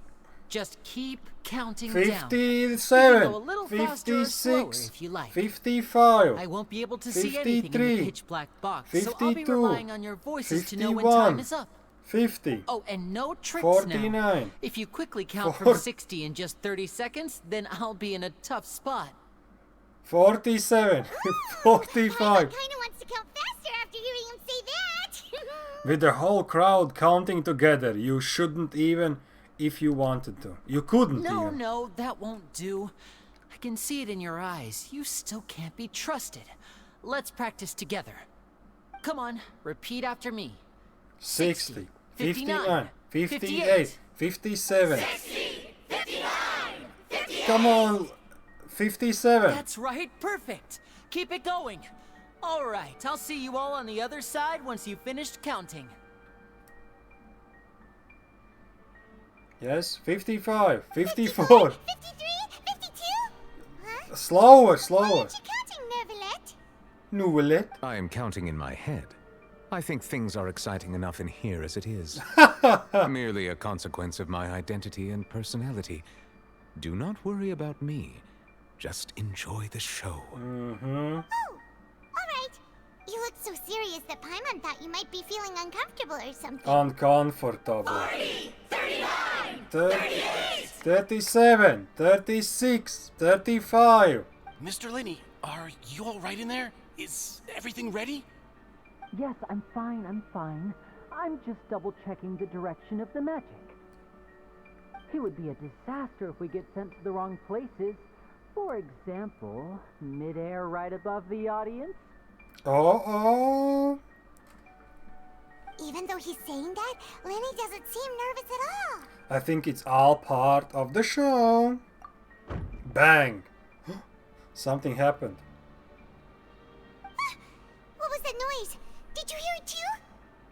Did it come from the stage? Not sure.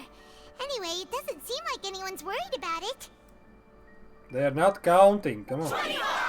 24. Yeah. What's wrong, Mr. Linney? I can still hear you moving in there. I seem to have accidentally knocked over a decoration. I'm trying to fix it, but it's pitch black in here. I can't tell left from right. Never mind the decorations. There's no time for that. The show is what's important. No, that's unacceptable. I want my show to be perfect. Don't worry, we still have 20 seconds. Hear them counting? Man, it's like 10 minutes already.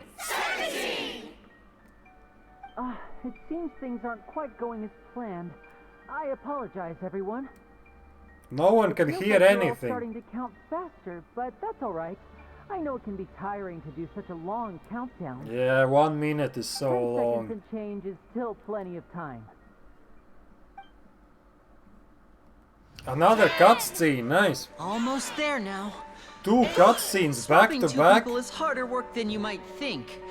Even a master magician like me can't guarantee I'll get it right the first time. Hey, wait. Is this the back one? I can't tell. They both look the same inside. Huh? No, that's not it. I'll try again. 7. Hey, slow down! Honestly. 5. 4. Whoops! That doesn't count! That was a joke. Oh. Ta-da!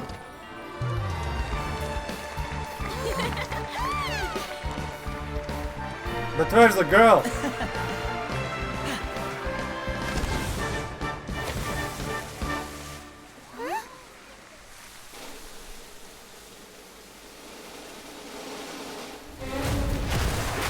Oh!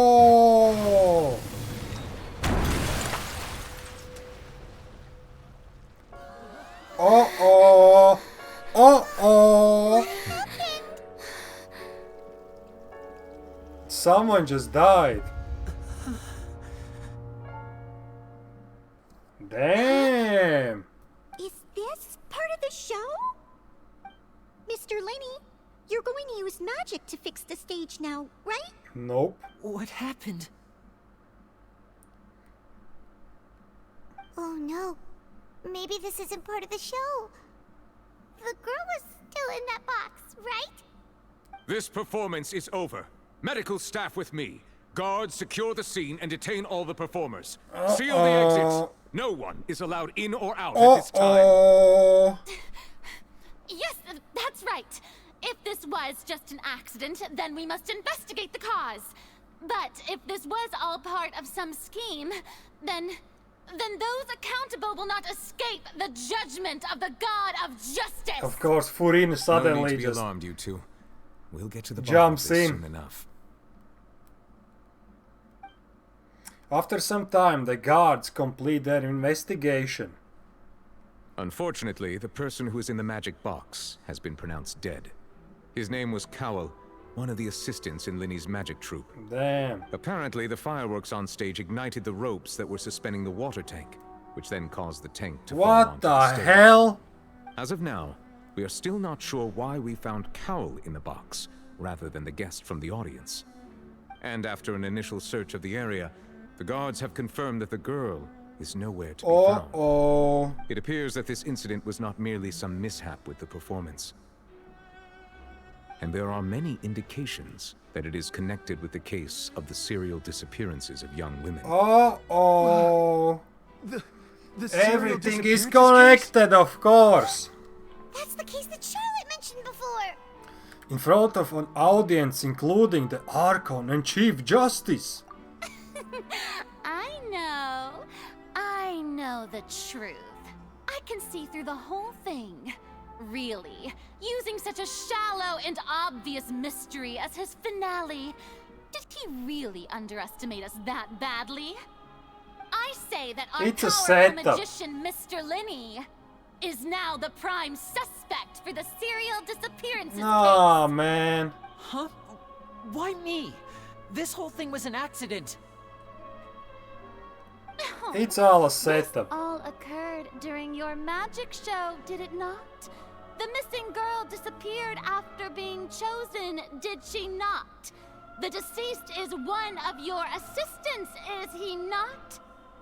Now that I think about it, that whole speech about magicians making things disappear was nothing more than a provocation, a bald-faced challenge. Now it makes sense, but I don't know if he's really the Jack the Ripper. The entire time. We can even hear his voice. Besides, before the show, he told us that he would like to catch the criminal behind the disappearances. He couldn't possibly mean catching himself. It's hard to believe all this happened during the show. Save discussion for a later time, please. Lady Furina, may I assume that your comments just now constitute an accusation against Mr. Linny and his associates, and that you are pressing charges? I just think that he... Well, I think it might be a little early to talk about formally pressing charges. But what Lady Furina said just now makes perfect sense. Looks like she's gonna personally deliver justice. A kidnapping and murder carried out under the cover of a magic show. Lady Furina said it all. Everyone's already jumping to conclusions. I mean, of course, my dear people. But what excites me even more than the obvious truth before our eyes is the opponent I'll be facing. That's right. I mean you, Traveler. You'll support Oh him, my won't god, you? back to me. After all, he was the one who helped you the first time we met. I trust Linny. Then there's no problem at all. You know, the Traveler and I already had a duel the first time we met. We had, yeah.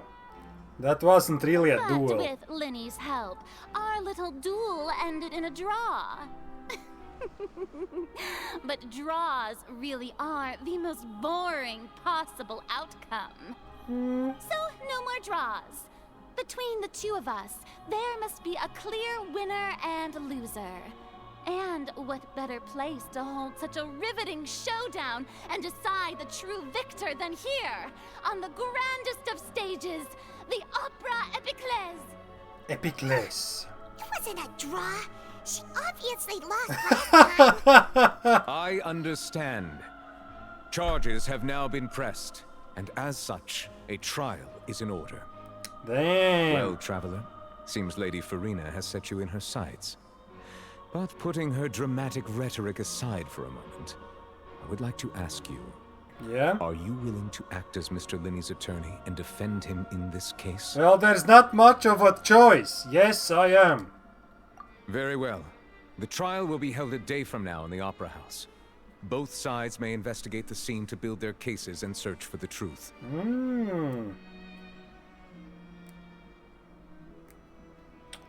Alright, alright. Linney and his troop are all potential suspects and shall remain within the Opera House.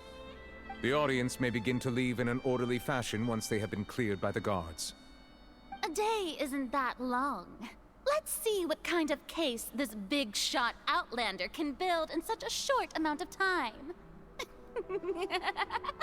I'm really quite looking forward to hearing Oh my god. Everyone is dismissed and the audience begins to leave along with Furina and Nouvellette. Linny! Hey Linny, you alright? Sorry about everything that happened just now. Were you frightened? No, I'm just intrigued. Who wouldn't be scared after witnessing an accident like that? Yeah, I'm a little shaken up myself. How could this happen? And poor Cal. Yeah, man. I know you already claimed that you would defend me, but now it's just us talking. Tell me, do you think I could possibly be the murderer? Oh, it's hard to say. I understand. Even I'm not sure what happened, so I can only imagine how difficult it is for you to grasp the situation. I'm sure everyone sees me as the biggest suspect at this point. But, if you ask me, the whole thing is mysteries layered upon mysteries, such that all that's left is confusion. And that's exactly what everyone on the wants. stage was purely an accident or not. And I don't know why poor Cal was in the box. As for how that girl chosen from the audience could suddenly disappear, I'm afraid I don't have any answers either. If someone tampered with my performance, then we need to figure out what they did. Even a skilled and knowledgeable magician like myself couldn't pull all that off in just 1 minute. But there's no denying what happened. Which is precisely why we need to investigate. As this book says, the impossible could not have happened. Whatever happened must have been impossible. Where did you get those glasses? Come on, Paimon. Oh my god, that's so good. Paimon bought them when we were reading at the bookshop in the city earlier. Pretty cool, huh? They are pretty cool, yeah. Paimon used her own savings to buy them. It wasn't I also had glasses like that when I was just a think they kid. look cute on you, Paimon. With the nose and mustache and everything. That's the right attitude. Feeling depressed isn't going to help me now. I need to get back to my normal self. Yeah. But with the guards watching our every move, it's going to be especially difficult for Lynette and I to prove our own innocence. Good thing you agreed to be our attorneys. Thanks for that. We'll be counting on you. You don't worry. Thank you so much. I won't let you down. Yeah, just leave it to us. Oh man, if Paimon could leave these glasses. Since we're going to start It's investigating, so good. Paimon has a question first. Where did Lynette go during the performance? Yeah. What's the secret? Oh, well, I'm afraid that would involve some of our essential trade secrets as magicians. Well, but it's Secrets behind investigation. magic are past saving, Linny. I suppose you're right. The truth behind our tricks is going to be important evidence that will be weighted during the trial. Yeah. 'Tis truly a pity. As a magician, our magic show is a work of art. We've poured countless hours and spared no effort in perfecting it. But if revealing our secrets will help you uncover the truth behind What else can happens, you then do? It will be well worth it. We should go somewhere else if we're going to Paimon, it discuss just our looks magic perfect. tricks. We'll go speak with the guards, and in the meantime, you can go investigate the stage and the seating areas. Alright, let's go have a look while the investigation teams are still here. Paimon looks Detective excellent. Paimon is on the case. Detective Paimon. Oh man. Hello, officer. Hello. How's the investigation going? monsieur. The Linneys and Lynette's attorneys. Ah, I see. You must be the traveler that Lady Farina mentioned. Yeah. Listen, I'll be perfectly honest with you. I'd avoid getting mixed up in this whirlpool of a mess if I were you. I'm already here. What do you mean? Come with me and you'll see. Okay. The deceased is one of Linny's assistants, named Cal. Yes. Even though he hadn't joined the troop long, he was hardworking and everyone generally liked him. I like that The they assistants made are usually in in charge of water, you setting up know, and inspecting the props, the shape as of the well as assisting human. with the show and keeping the crowd engaged. As you probably saw when you were in the audience, the water tank suddenly fell and smashed the box with Cowl inside it. But why was Cowell inside? This is the real mystery. We've already searched the scene and were unable to find any traces of the girl. However, if you look carefully, the box was positioned directly under the water tank. The ropes holding the tank were then burned by the pyrotechnics on stage, causing them to snap. All these factors lining up so perfectly makes it hard to see this as a mere accident. If anything, the more logical explanation is that the whole incident was intentionally planned, and Linny is the most likely person to have access to all these areas. But he doesn't have a motive. Yeah. Detective Paimon. Are you both good friends of his? We just met today. Well, you can't say we're good friends, but we've known each other for a little while. So in just a short time, he was not only able to win your trust, but even convince you to act as his attorneys. I know there's no such thing as magic. The real trick of a magician is holding the audience in the palm of their hand. I've seen a lot of cases, and I can tell you that people are the least reliable kind of evidence. But that's not always true. I tend to be pretty straightforward. Just know that I'm warning you for your own good. Anyway, you may investigate the scene of the crime yourselves if you're curious. Who knows, maybe you'll be able to come up Time with some for new the evidence. elemental vision. Hello there. Hello. What are you investigating? Hello. Oh, this location has also been cordoned Bonjour, off because the Magic Troop monsieur. members are currently considered prime suspects. The investigation team is still collecting evidence. The seats were all booked in advance, so we were able to deduce the missing woman's identity by checking the guest list. Could you tell us who she is? Sure, it's not like this is confidential information. We will publish it later anyway when we petition the public to help us find the missing person. Her name is Halsey. She's a painter from Fontaine who's made a bit of a name for herself. Apparently, she wasn't a regular at the Opera House, but she'd been feeling some pressure with her work lately, which made her decide to come see the magic show. The Magic Troop members all claim not to know her. We have looked into her social connections. It seems that she has no personal grievances or conflicts of interest with the suspects. Simply put, she wasn't related to the Magic Troop at all, which matches the features of the previous serial disappearances. Paimon looks so good. The previous cases also chosen at random? Detective That's how it seems to Paimon. us, in any case.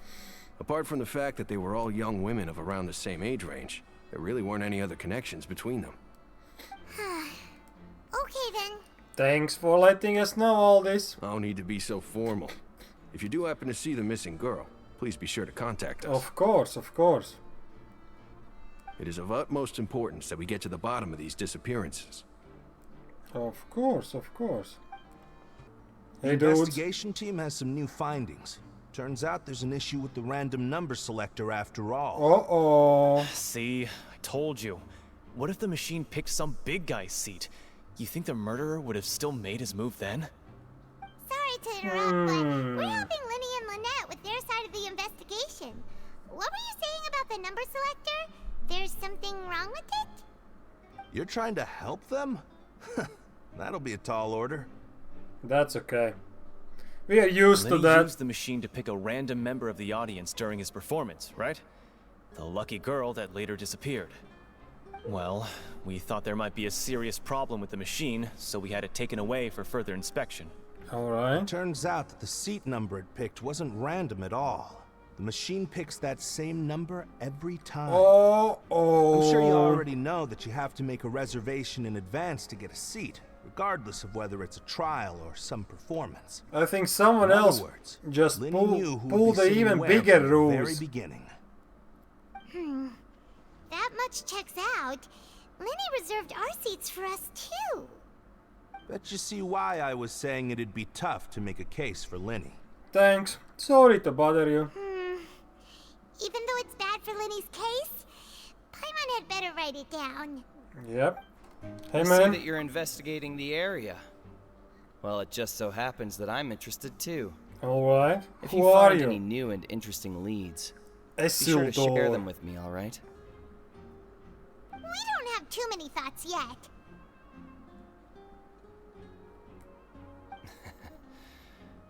Then why don't I tell you my hypothesis first? Alright. The way I see it. And I'll start it with that loud thud. Yeah, the doof. The thud? Oh, you mean the sound that happened during the countdown? Yep. Yes, exactly. It wasn't terribly loud, but I suspect that most people heard it. It's just that everyone was awaiting the results of Lenny's trick with bated breath, so no one paid it much mind. But now that the incident has happened, the thud has become an important clue. That makes sense. So, what do you make of it? I'm of the opinion that it may have been the sound of Lenny's accomplice. Lynette, perhaps. Jumping atop the water tank, or something like that. And when the pyrotechnics went off, she cut the rope, sending the water tank crashing down. Jesus Christ. Wait, wasn't the noise we heard too loud for that? Perhaps the balance wasn't right, leading to a particularly rough landing. And then wouldn't the water tank have started to swing a bit in that case? Oh, that's true. I suppose I must reconsider. That does remind Paimon, though. What was with that sound? So this is the rope that broke and caused the water tank to fall. Suspicious. The rope looks pretty durable. How can it be burned through so quickly by fireworks? So, either Lenny didn't realize this was a safety concern, or... Why are you suddenly so serious, Traveler? I'm always serious. I'm just looking at where the rope snapped. Whoa. Look! This bit is made from different material!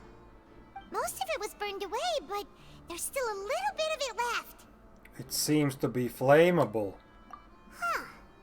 So if a rope meant to hold something was made with that kind of material in it, then that means... It was meant to burn. Paimon should write all this down. Let's take notes. Alright. Hey, you! Yes, both of you. Over here. Ooh, look who's Keeping here. an eye on you for a while now. Huh? Men in black are here.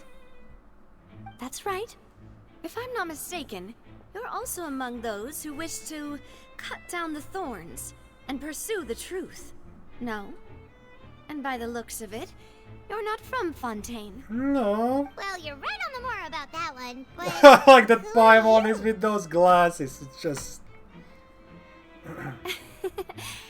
Have you never heard of the Spina di Rosula? Spina di From mediating Rosula. disputes and providing protection to solving conundrums. You name it. Spina di Rosula does it. And I, Navia, have the honor of being its renowned president. Navia. Hello, Navia. She has crystallized in Play her by eyes. our rules, call me boss. Oh, boss. Okay, I'm boss. Silver, her attendant. Pleased to meet you. Hey, man. And I'm Melus.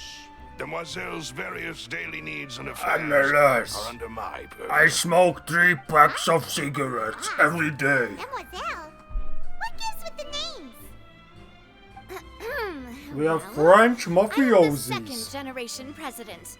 Malus and the others are still used to my previous title. My apologies, Demoiselle. Should you prefer, boss, I will endeavor to use that instead. Yes. No, no need. You don't have to call me boss. Just Navia. The is color fine. just changed in the whole room. Okay, if you say so. Not that we're members of Spina di Rosula anyway. Spina di Rosula. All merely trifling details. Never mind. Now, back to the situation at hand. So you want to investigate as well? That's right. I've always kept an eye on the serial disappearance cases.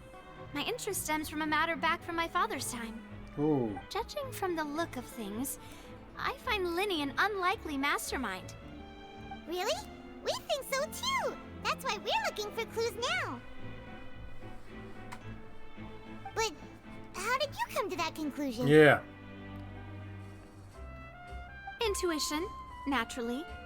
My unparalleled intuition. Okay.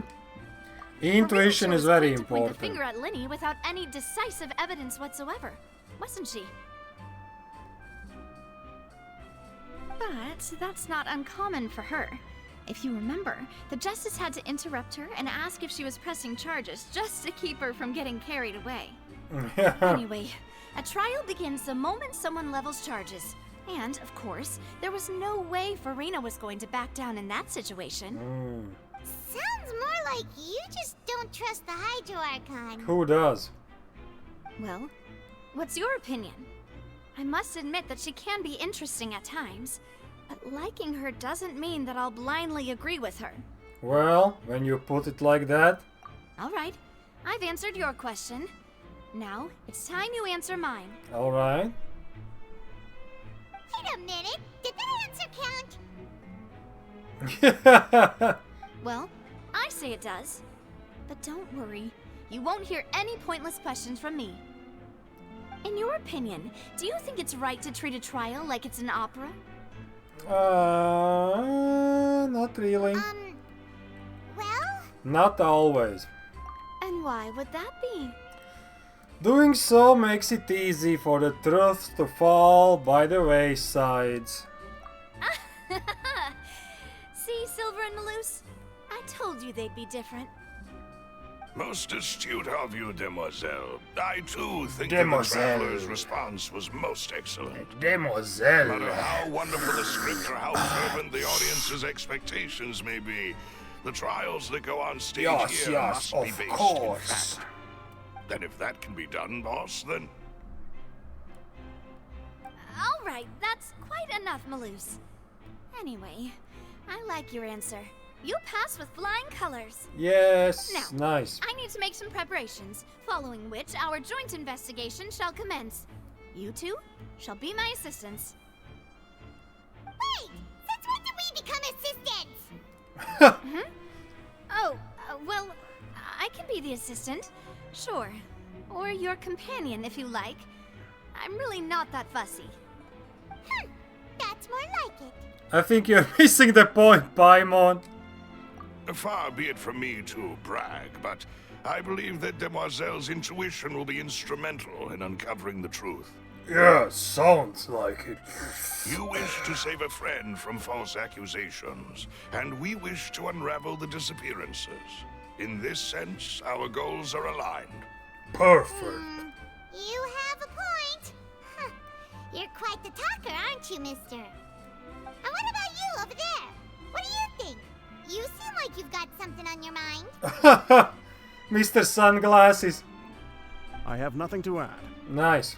Cool. Oh, alrighty then. No comment. We'll be making some preparations first. Just be sure to let us know if they start revealing Linny's tricks. Thanks! Well, okay. Speaking of that, I think magic shows would be very popular in Poisson. Poisson. I can see that. In the Maybe I should try to learn some magic. If I could make things disappear, cleaning my room would be a cinch. You need not worry about such things, Demoiselle. That falls under my duties. Oh. Oh, right. Go clean the room. Hello. Sorry, but no one can freely enter or exit the Opera House at the moment. If you wish to leave, you must register your identity with us first. Uh-oh. No, we're not leaving. We're representing Linny and Lynette as attorneys, so we're investigating the case. Were you always guarding this entrance? Yes. After the Chief Justice gave the order, everyone coming in or out must undergo a strict inspection. So, the missing girl couldn't have left from here. At least, not from that point on. What about during the show? I doubt there was much opportunity then, either. How can you be so sure? Hmm. Well, because I was in charge of security near the entrance at that time. I couldn't see Linny's performance from here, which was quite a shame. Just my luck. But still, I did not abandon my post, and I stayed put no matter how loud the applause was. If someone had so much as even approached the door, I would have noticed it, let alone if they had tried to leave. We Melusines are good at that sort of thing, you know. So, it's safe to say the girl couldn't have left through here. Back door, maybe? Alright, thank you for your help. This'll be useful info. We've checked everything of note here at the performance venue. Paimon wonders how Linny's discussion with the guards is going. Alright. Let's go see, shall we? Yeah, let's go. Things are... Understood. Then I will be going with you. Understood. Just so you're aware, I will be monitoring your actions and making notes as necessary. Very good. Thanks for being so agreeable.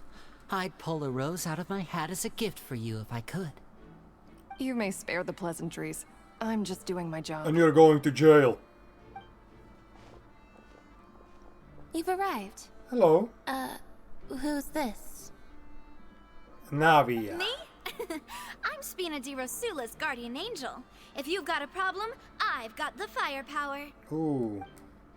So she's a gun merchant. I got a little carried away there. Call me Navia. I'm a partner of theirs, and will be helping investigate this whole situation. And these are my companions. Would you mind if they join as well?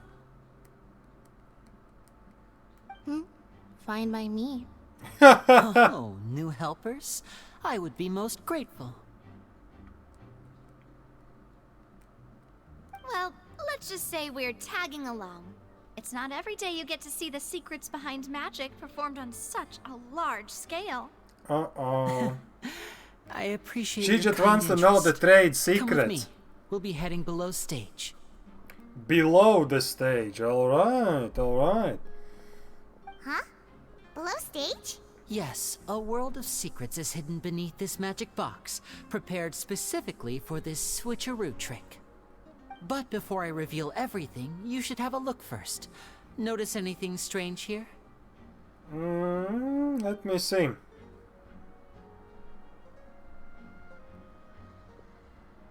I'm not trying to be dramatic. Remembering the details of a trick will help you understand the methods used to perform it more easily.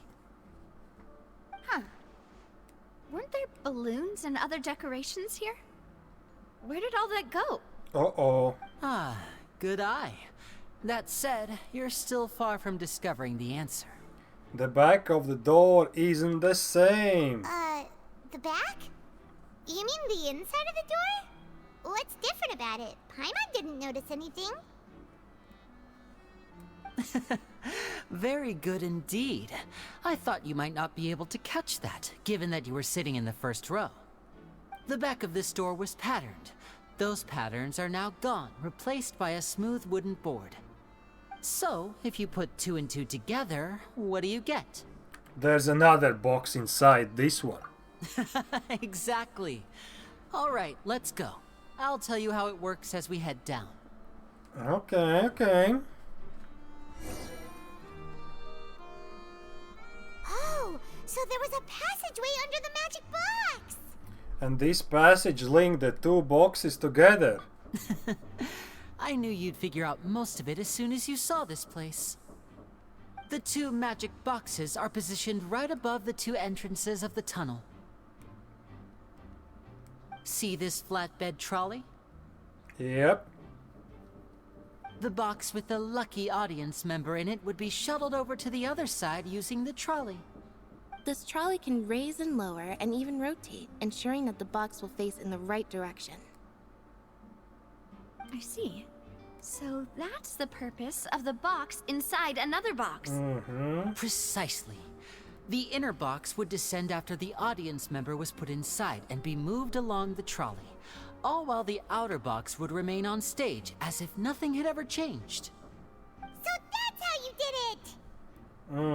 it! Classic. Once the box was lowered, the trolley would store some energy through this device here, with which it would complete the rest of the steps. The audience member would only be able to feel some slight movements in the dark, and by the time she walked out, she would already be back on stage. Then what about your side of the trick? Right! You were talking that whole time, and you even came out for a moment near the end! Ah, yes. A phonograph operated by Lynette was used to achieve that effect. What? My assistant and I had already scripted our conversation beforehand. When the countdown began, I had already gone to the opposite box via a tunnel using that ladder. And what about Lynette? Where was she? I was in the mezzanine space in the back of the box. Oh, interesting! That's how we were able to coordinate Linny's lines with the assistant. And, by the way, I was the one who walked out of the box at the end.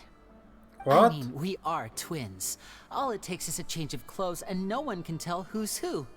No way! And that's my favorite part of this trick. Only Lynette and I can perform it. No way! They have different tattoos under the eyes. Wow! Every detail you revealed was more amazing than the last! I can tell a lot of thought was put into this. Lynette would briefly walk out of the box and then go back in, jumping into the tunnel and escaping before the box on the trolley could finish ascending. And then I walk out of the other box in the audience area, and the trick would be complete. The operative word here being would. But as you saw, Cal was in the box, not our audience member. She, on the other hand, mysteriously vanished. So it happened somewhere in underground here. If not for that interlude, this would have been an astonishing trick. I probably never would have figured out how you pulled it off. And yet, to think that someone was able to use this magic trick to commit a crime. Could we have a look around? I think we can come up with some more leads. This is the scene of the crime, so Linny and Lynette are not permitted to stay here. I'll escort them back up. Alright. Yes, of course. No need to be so strict now. I won't disappear into thin air, you know. Right. Thanks, everyone. We're counting on you. Okay, Lynette. What's this? It's a hook. Looks like a hook tied to the end of a rope. Huh? There's all kinds of odds and ends here. Linny didn't mention this earlier. Perhaps it was a prop for a different trick. But why would it have been left here? Whatever it is, let's make a note of it first. Alright, alright. The floor is wet. Please be careful not to slip. The floor is Speaking of wet. which, why would there be water here? Maybe it was for a trick? Oh, Paimon knows! It's one of those tricks where you pour water into a jug and then flip the jug over only for the water to disappear? And here's a broken vase. Huh. Did the trolley knock it down while moving? I think there was a fight. Can't be. The trolley moves along tracks from start to finish. It couldn't have hit the vase at this distance. Let's note this down too and think about it later. Oh, these are the clothes that the lady chosen from the audience was wearing, right? Uh-oh. Her clothes are here, but she's nowhere to be found. Linny didn't mention the guest having a wardrobe change. Right. And do you really need to do that if you're kidnapping them? Paimon glass is finally loaded in only now. He doesn't want to be a detective anymore. Holy. What is this place? Looks like a vent. It seems someone could fit through here. Yep. Huh. Could this have been the suspect's escape route? Exactly. Alone, perhaps. But if they had to pull another person with them, the space would be too narrow. But there are no other ways in or out of here. Other than those that go through the magic boxes. Oh, you're right. Let Paimon write that down. Alright. Well, we've ascertained the state of the crime scene. Yeah. Let's find a place to sort out our findings once Malus returns. Seems to me that there are several things that don't add up here. Yeah. Apologies for the wait, demoiselle. Demoiselle. So, what did the guards say? Did the criminal escape through the vent? They believe the odds of that are very low, since the vent leads to the Opera House's basement. The guards have checked the area carefully. No one left through the basement during the performance or after the incident, and no one was found hiding there. So the tunnels become like a secret chamber then. You know, like the kind you usually see in novels. It would seem so. The plot thickens. Halsey's disappearance and Cowell's death are both quite inexplicable. No wonder Farina was so confident in her accusation. All the current evidence points toward Linny and Lynette. In other words, the charges are very likely to be upheld unless we make some considerable progress. Charges and then trial. So if the charges are upheld, they'll announce a sentence? Death sentence. That's right. This is how a trial goes in the Opera House. During the proceedings, the Chief Justice and the Oratrice will hear statements from both sides. The Oratrice will too. That's right. This is how indemnitium is produced. The statements from both sides, the defenses from attorneys, witness testimonies, and even the audience's emotions will all be projected on the Oratrice. To put it simply, it's as if the Oratrice has its own will, and is a judge in its own right. This also precludes any kind of favoritism on the part of the Chief Justice. And not that this has ever happened anyway.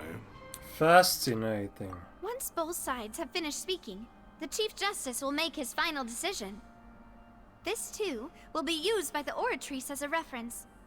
Then, finally, the Oratrice will be consulted by officials.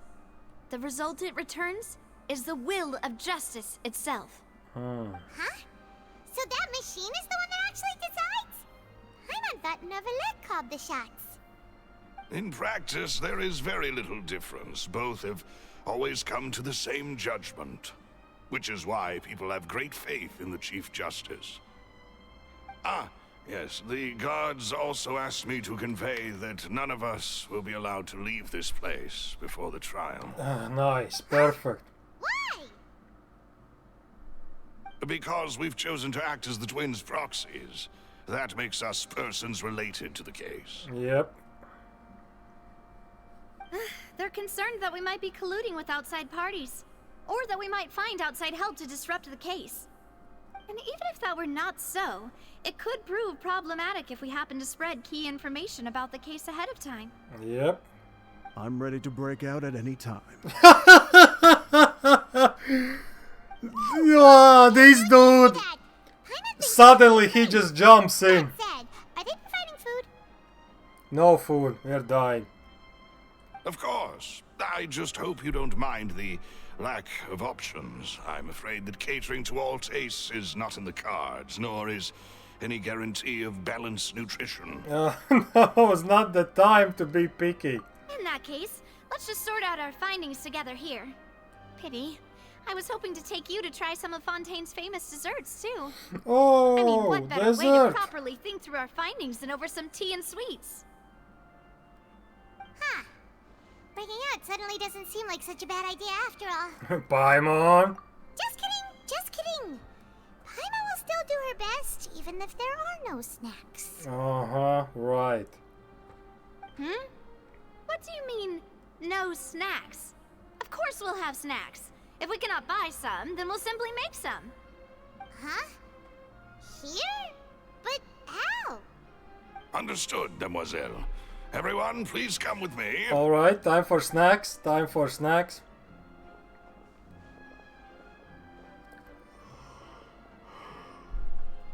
Wait, you're carrying a portable stove with you? We also have one in my inventory. Yes, I must be prepared to meet the demoiselle's baking needs whenever the fancy strikes her. I have eggs, sugar, and almonds at the ready. Oh, man. Good work, you two. Then I'll get to it.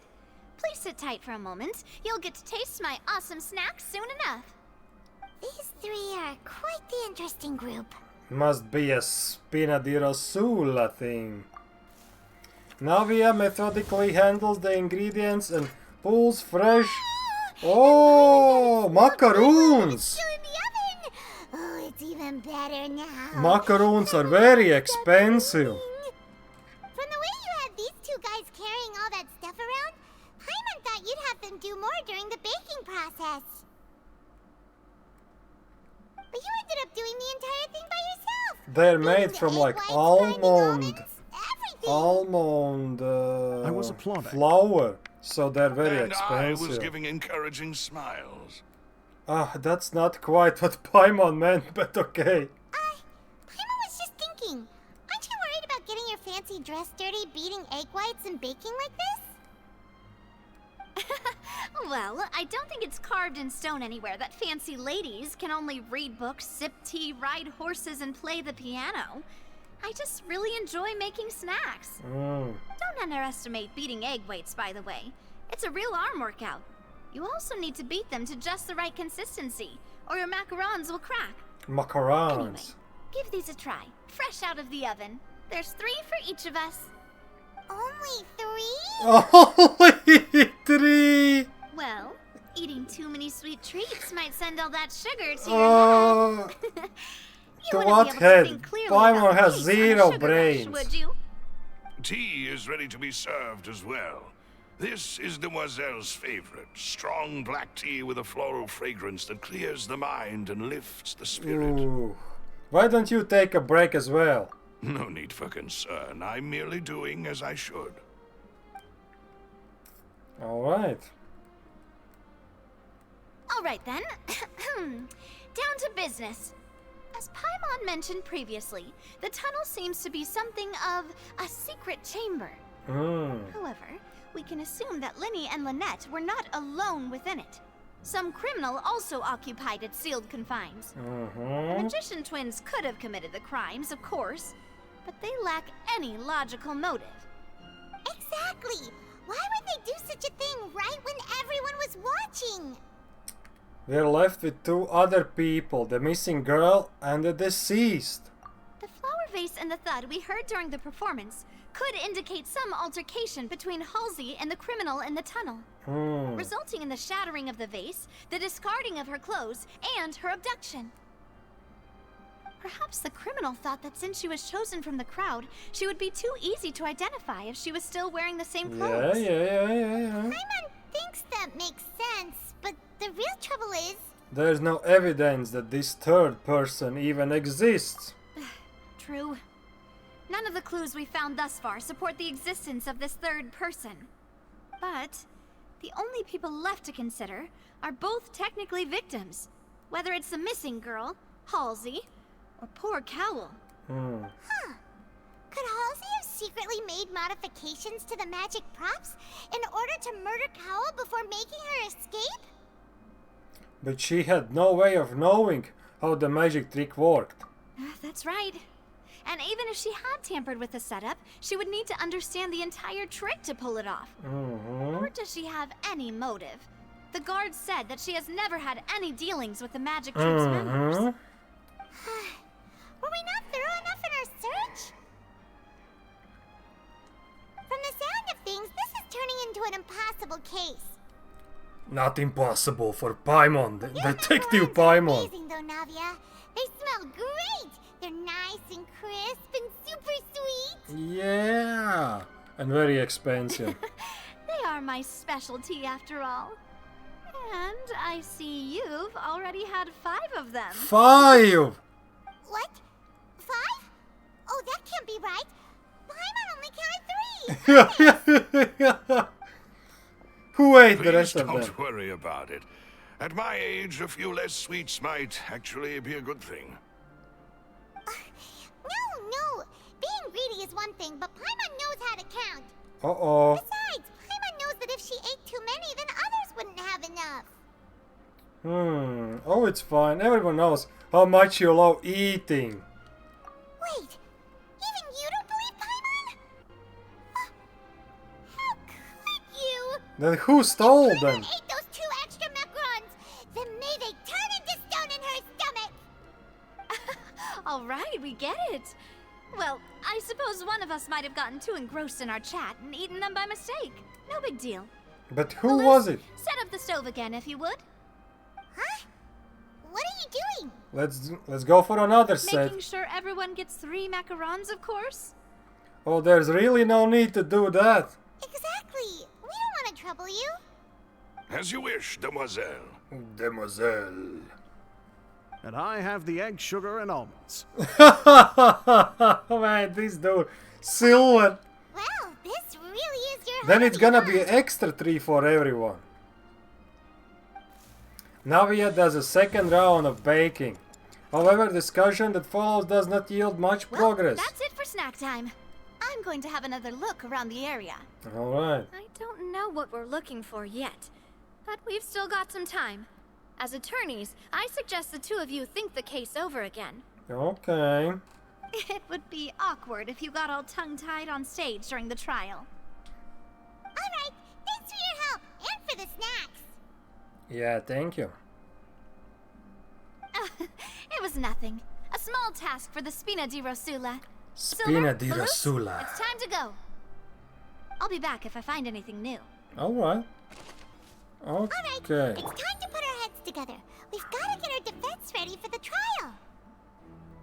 Oh, it's probably gonna be a long and difficult case. There's no point in worrying about that now. We just need to prepare. Alright. Here, take Paimon's notes. They should help you review the situation. Alright. We are here. What do we do? The whole situation is so confusing. I do have some thoughts. Good plan. Impossible things don't just happen. We'll get to the truth one way or another. Just relax. Even if everyone else suspects Lenny and Lynette, at least we will be supporting them from the stands. Wow. That's not Besides, much. I doubt Farina understands any more about what happened than we do. Thanks, Navia. Well, we'll be going then. Alright. Best of luck to you. Thank you.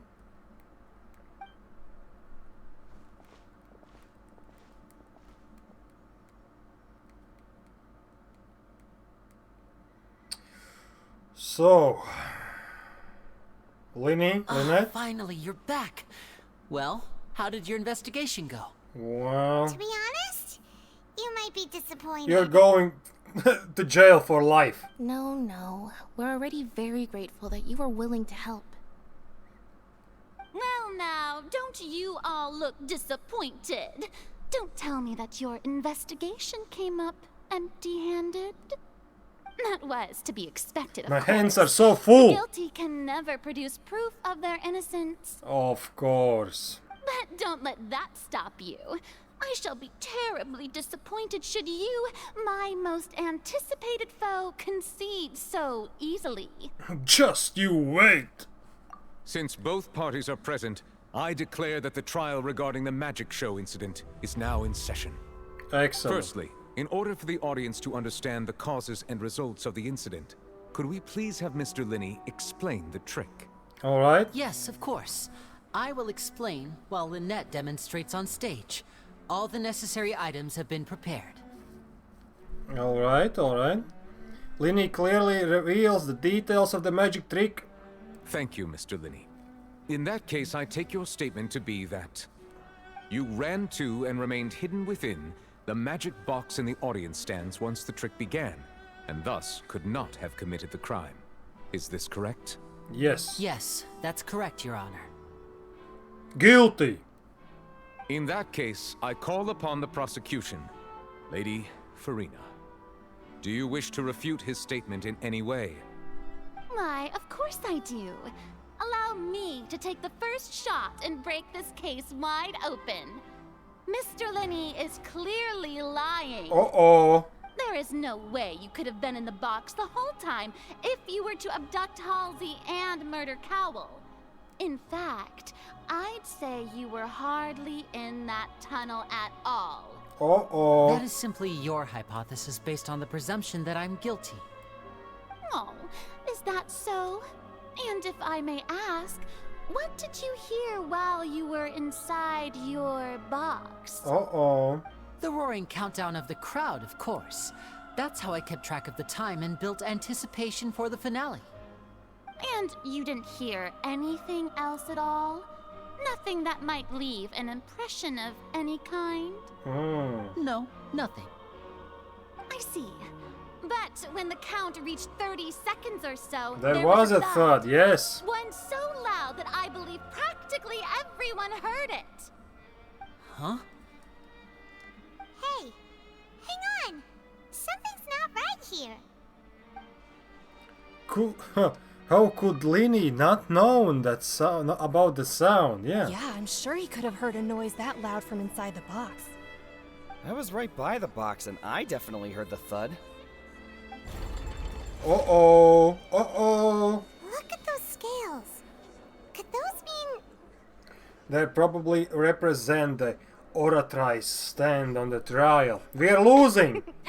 Well then, ladies and gentlemen, allow me to use the words of the magician himself. You never know what can happen in the blink of an eye. Indeed, it seems his alibi can also collapse in the blink of an eye. Holy shit. Of course, I have armed myself to do far more than smash your alibi. Uh-oh. Confidence cannot go unfounded, and my foundations are rock solid. Tell me, aren't you and Lynette actually from the House of the Hearth? Uh-oh. The House of the Hearth? They are Fatui! Oh my god! No wonder they did something like this. Oh! So the serial disappearances were the Fatui's doing. Now it all makes sense. I've got a feeling that what happened on stage probably wasn't just an accident. Uh-oh.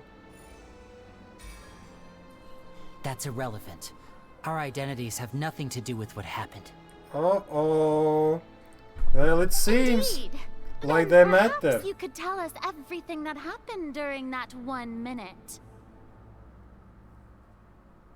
Your first priority is to prove yourself innocent after all. I'm sure there is little that needs to be kept secret now. Unless your script already has holes in it. Uh-oh. Helping Fatui? Outlander is speechless. My, oh my, don't they look flabbergasted? She's so happy with herself. Court, I suppose. This was almost too easy. Oh, good thing I made all those preparations. Seems the all-nighter I pulled last night is really paying off. The all-nighter. Uh-oh. Why didn't you tell us this before? Linny and Lynette are Fatui. Order! Order! Mr. Linny, allow me to re-establish the facts. Lady Farina has raised 2 points. First, when the thud was heard in the Opera House, you were neither in the box nor the tunnel. Second, you and Ms. Lynette are both members of the House of the Hearth. Are these claims true? Uh-oh. There's no doubt about magician's ability to con others. Given how Linny has concealed his identity, this could all have been set up beforehand.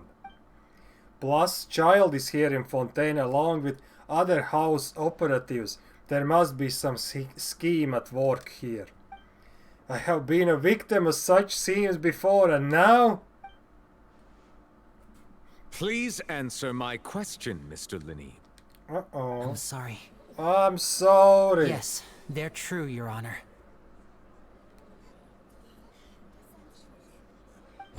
Uh-oh, we're losing, man. We're losing. I knew it. God damn it.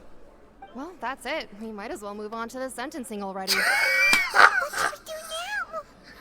Permission to speak, Your Honor. Granted. My client has withheld some key information. In that case, what is your request? I request a brief adjournment. Adjournment.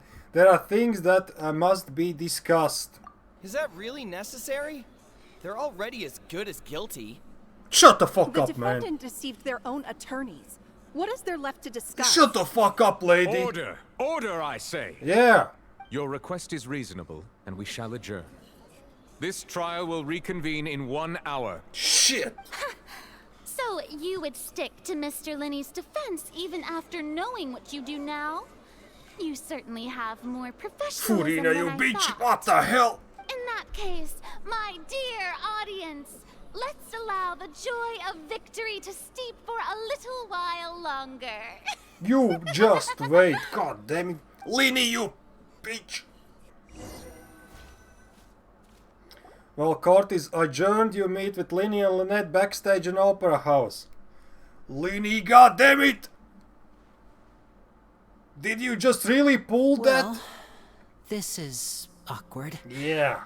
I didn't think the Hydro Archon would dig all that up. Uh-oh. I'm sorry, Traveler and Paimon. Mm-hmm. Yeah, sorry. Mm-hmm.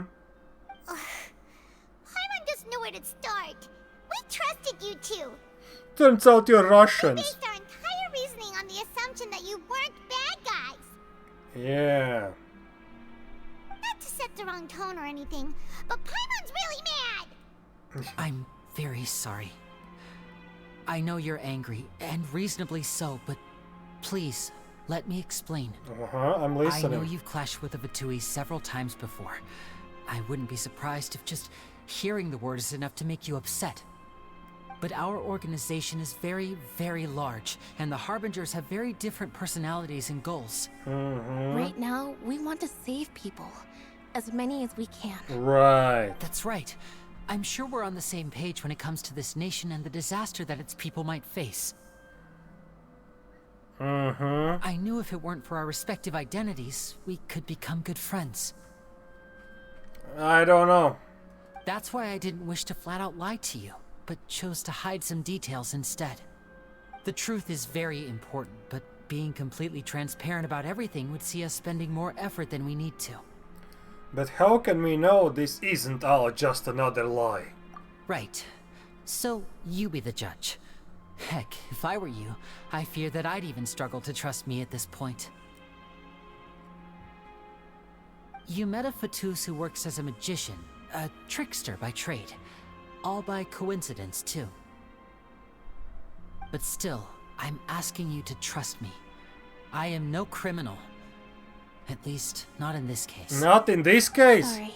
Please forgive us. Oh, Lynette, come on, man. Well, you both say that, but... Where did you actually go while the trick was being performed? Right. Let's hear your answer first, and no lies now. Come on, man. Of course. I'll answer any question you ask. We've been trying to find out how the Oratrice operates. We want to know why it has a consciousness. Why can it deliver sentences accurately? During our investigations, we learned that the machine's core is beneath it. From that moment on, Lynette and I have been designing this box swap trick, with the objective of getting close to the core. Is that why you needed a whole minute? Oh my god. That's right. In truth, the audience would take about 75 seconds to count down from 60, while I would only need 15 to get to the opposite box. So, after jumping into the tunnel, I accessed the Opera House basement via the vent, and went to investigate the room in which the core is stored. Yes? That air vent was created during the construction of the tunnel specifically to execute this step. And what did you find? Well, nothing. As soon as I reached that room and was about to investigate, I heard someone's voice. Which should have been impossible, of course. I was quite certain that I was the only one in the room. That voice seemed to recognize me and tried to speak to me. I chose to err on the side of caution and retreated the way I came. On the way same back, one I saw heard the broken vase and the clothes on the outside. ground, but the countdown was almost finished, so there wasn't time to give it any thought. After that, the homicide occurred just as Homicide! Didn't expect that word into the Genshin Impact. That explains Homicide. why you didn't hear the thud. But why do you want to understand how the Oratrice operates? Because of that prophecy I told you about, of course. We must know all we can about this nation's secrets in order to deal with that prophesized crisis. That's the only way we can save everyone. So, there you have it. The whole truth. I swear, I didn't hide anything from you this time. It was never my wish to proceed under this cloud of mistrust either. But, like I said earlier, you can be the judge. If you want to leave because you don't trust the Fatui, there's nothing I can do to stop you. Well, Traveler, you decide. Paimon will follow your lead however you choose. Well, there's not much choice. I believe in the facts.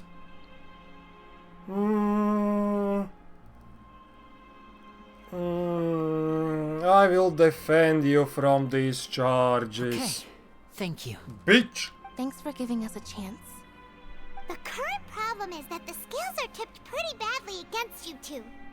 If we want to refute the Hydro Archon's accusations, we're gonna need a seriously watertight defense. Actually, we already have the key evidence we need. Huh? The adjournment almost over. Let's go back. Oh, Paimon thinks she gets what you mean. The brief adjournment ends and the nail biting something Both something. parties have returned to their positions. Hello? Let us continue the trial. When last we left off, Mr. Linney acknowledged the new evidence presented by Lady Farina as fact. Therefore, Lady Farina may continue stating her reconstruction of the events. Ugh, that took long enough. Now then, if everyone would lend me their attention. At this stage, let's revisit that scene from Linney's perspective. Ooh. Based on the opposition's account of events, you can identify loopholes in their statement. Okay.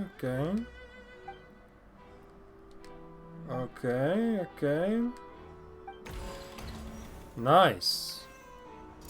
As the countdown began, he entered the tunnel.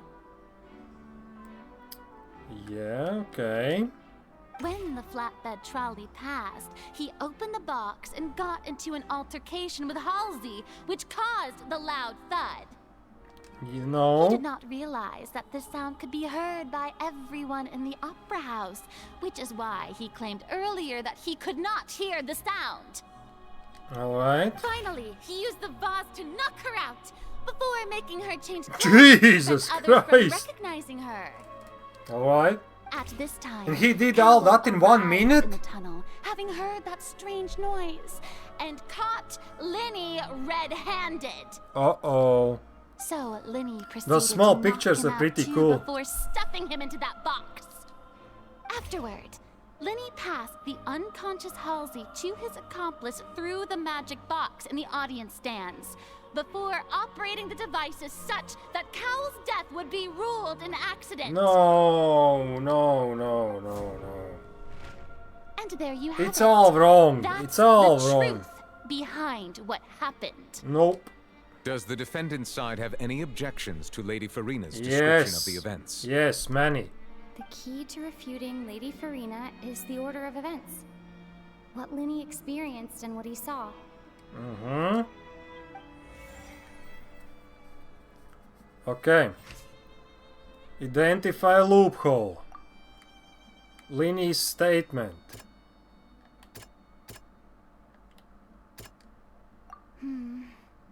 Seems this won't produce a particularly effective rebuttal. Uh-oh. No?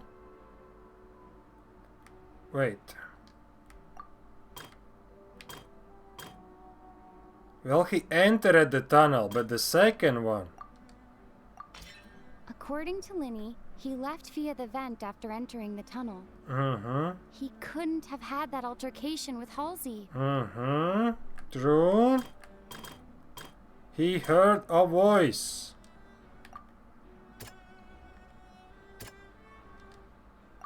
Yes. Linny went to the room that contains the Oratrice's core. This is the actual truth. Yeah. So after that,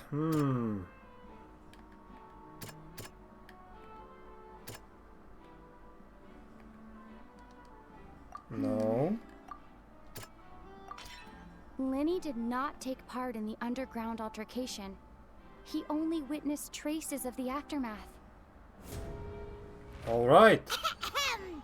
Attention! Oh! This Detective Paimon has something to say! Yes, nice. When the countdown started, Lenny did indeed go into the tunnel. Yeah. But he immediately used a vent to access the Opera House basement, which is where the underground core of the Oratrice is stored. Mm-hmm. Once he reached that area, he heard a voice in what should have been an empty room. Oh. Since he felt something was amiss, he returned immediately. The crime scene had already developed by the time he reached the tunnel again, and in order to complete the magic trick, he did not remain there for any length of time. Mm-hmm. Finally, he reached the surface, and that was when the accident happened from his point of view. Therefore, he's innocent. Oh, shit. Ding, ding, ding. Oh, yeah. Successful refutation. Nice, nice. Cool. Leave. We won. Paimon did it! Paimon actually managed to say all that! Wasn't it awesome? Yeah, it's cool. In other words, you believe that he knew nothing of the incident? Yeah. That's right! Moreover, I believe my opposition's reasoning is flawed. My reasoning?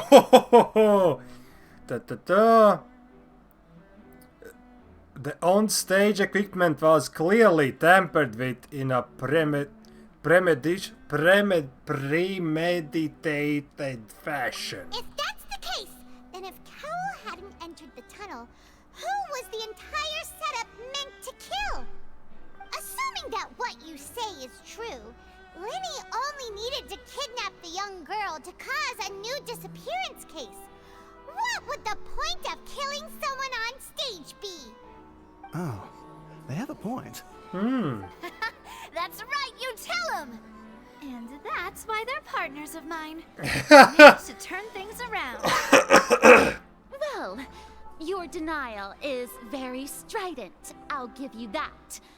But what proof do you have to back your claims? Do you happen to remember? Of course I do. If he had been in the magic box the whole time, how could he have not heard that sound? Why do you ask? You're saying that he wasn't?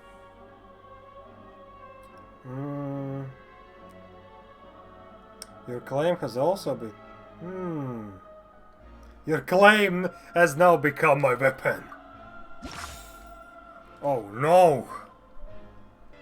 That's right! Lenny wasn't in the box or in the tunnel. That's why he didn't hear anything strange during the performance.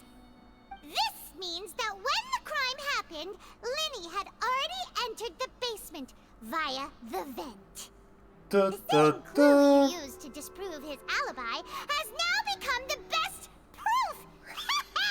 How do you like that? Well played. Oh my god. To think you'd use such logic. Well then, if it wasn't Lenny who committed the crimes, then who was it? Uh-oh. The murderer was... The criminal must have understood the method behind Lenny's magic trick and must have been in position to easily modify the equipment. Leaving aside how he died, Cowell had all the means to commit the crimes at his disposal. The strange noise could likely have been the sound of Cowell and Halsey struggling. Lenny was not in the tunnel for 1 minute. This would have given time for Cowell to bring Halsey out of the magic box in the audience stand. But according to the guard's testimony, no one entered or left the opera house. So even if he had taken her, there would be no means for exiting. Exiting from the box would have been in a full view of audience, pretty much guaranteeing that they would be discovered. What's wrong, Traveler? Are you still having trouble figuring things out? see how it is. I didn't understand. Did I win or did I lose? Just a bluff. And here I thought you had something to show for it. But it seems you're still far from the truth. Uh-oh. Look, since we're at a dead end, why not consider a different track? Just like the trick as it transpired, the end result must have been utterly different from the magician's initial design. If only we knew how Halsey disappeared. Well, that would be nice, but the tunnel only has 3 exits, and none of them seem very likely. And it's not like this is a magic trick where you can just make a real live person disappear. You know, like you did from that water tank, Lynette. Escaping from the water tank. Wait, could it have been the water? Excuse my interruption, dear opponents. Nani? Do you not see The that water? the crowd is growing impatient? There is no greater sin in this opera house than an awkward delay in the performance. All right, lady. Uh-oh, no, we're losing again. If the defense is unable to make further effective arguments, we will move on to the next stage of the trial. Hold on a second. Paimon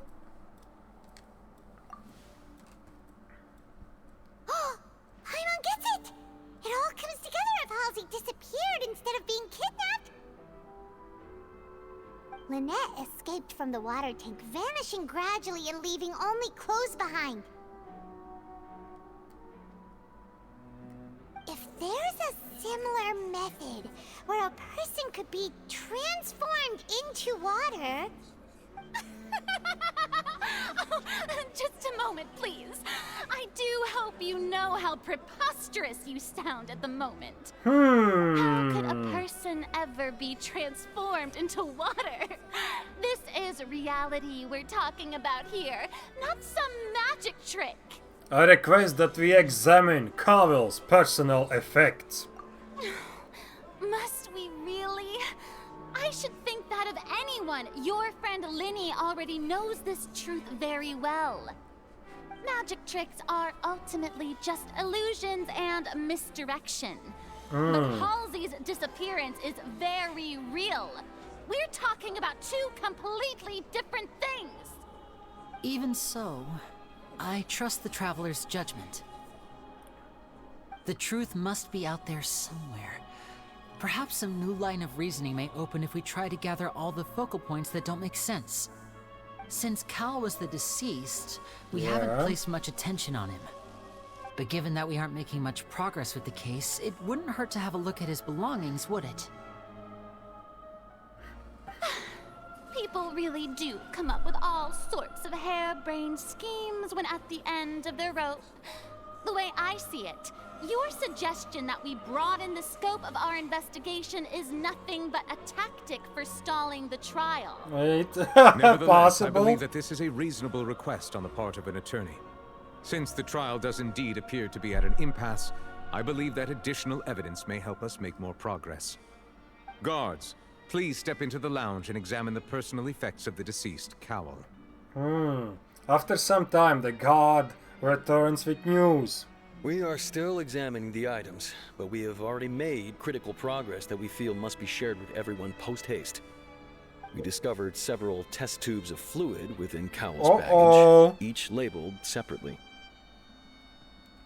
The notebook in his backpack claims that these fluids are water from the primordial sea. The primordial sea. He's turning women into The water. note's contents also indicate that Cowell belonged to an organization that sells illegal drugs and that he had an accomplice. Shit! The notebook has many entries concerning safe usage of these fluids, in which the keyword dissolve appears many times. Shit! One of these tubes was labeled Opera Epiclese, along with yesterday's date. It is empty. The notes also state that these dissolution properties work exclusively on people from Fontaine. It's likely that Halsey was chosen as some sort of test subject. Jesus. As such, we believe that the defense's hypothesis is, in fact, supported by sufficient evidence. You've got to be kidding! people dissolving into water? Oh, they are going back. Like at the beginning of the quest, the dude said that he wants to dissolve and go back into the water. Huh. If people can become water, does that mean that the water tank's real use was as a means to hide water stains? And if Cowl was targeting that girl... Wait just a minute. Could that mean... You two, with me, quick! Demoiselle, wait! What about your partners? Let's go. Just trust me. She's still there. Order! Oh shit. It is undeniable that further examination of the deceased's personal effects has yielded some surprising results, but we cannot yet verify the veracity of these clues. Still, let us assume that these clues are indeed authentic, albeit with the understanding that Ms. Halsey has yet to be found. Guards, please continue examining the items along these lines. Mr. Linney, it appears your hypothesis is supported by the evidence, so please continue speaking. Of course. Thank you, Your Honor. If we uphold this hypothesis, I believe that many of this case's seemingly unrelated clues can be connected together. Right! Like the metal hook! That one didn't make sense at all. Let's think about this. Cowell's methods must have something to do with that water from the primordial sea. Alright, alright. Hypothesis correct. It's Ace Detective Paimon's time to shine again! Alright, alright. In the original plan, Cowell would tamper with the water tank rope and the number selector securing his target. When the magic box containing Halsey was lowered, the metal hook would retract gradually and pierce the balloon at the top of the box.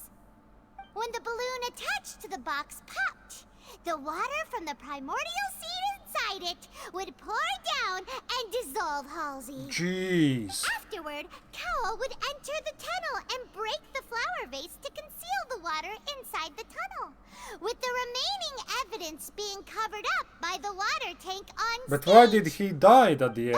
But he encountered something unexpected in the tunnel and wound up being fatally hit by the same water tank he meant to use to cover his tracks. He heard Lenny, and Lenny heard him.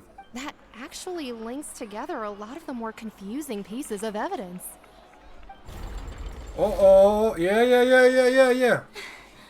Oh dear, what do I do? Even I think they sound convincing now. Have I falsely accused an innocent person? What a humiliation.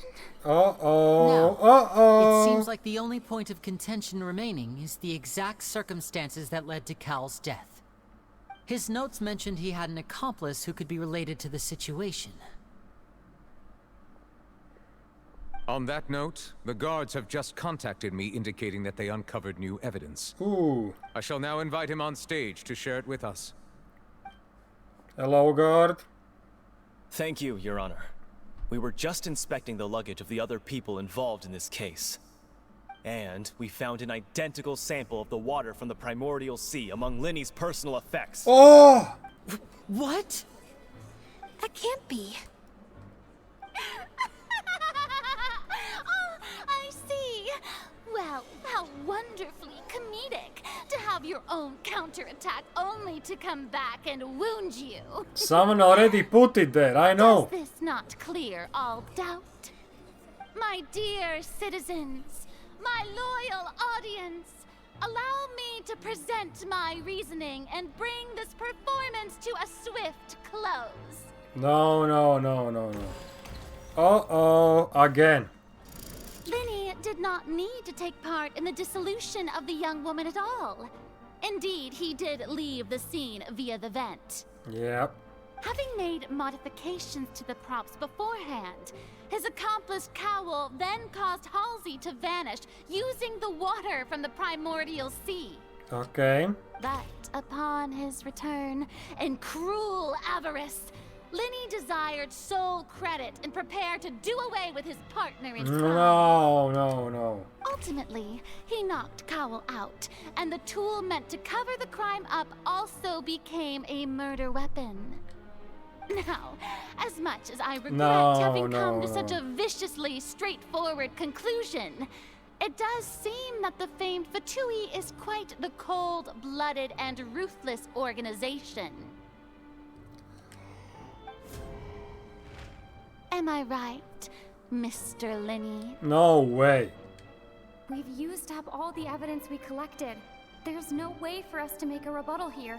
Uh-oh. Is this the end of the road? Nope. Oh shit! We just lost. Paimon can't think of anything either. It doesn't look like there's any way around this. Seems using the water as new evidence was too good a move. Why did this have to happen now? I think we've all seen enough now, and we have ample witnesses to my flawless reasoning. I believe this is indeed the finale. No. Now then, my good, noble Chief Justice, should we not, in your view, move... Excuse me, everyone, but I must interject. Hello, yeah? Miss, I must ask you not to shout and to respect the ongoing legal proceedings. No respect here. Oh, come on. Don't be hasty. I have a good reason for interrupting, you know. Now, would anyone here like to take a little break from all this debate and see a little magic? I'll show you an amazing trick. One that can bring a young woman who has disappeared back in the flesh, right before your very eyes. Please, do the honors, Mr. Linny, if you would be so kind. What in the world is she saying? No They offense, put her miss, back. Miracles like that are They beyond glued my the scope water as a magician. together.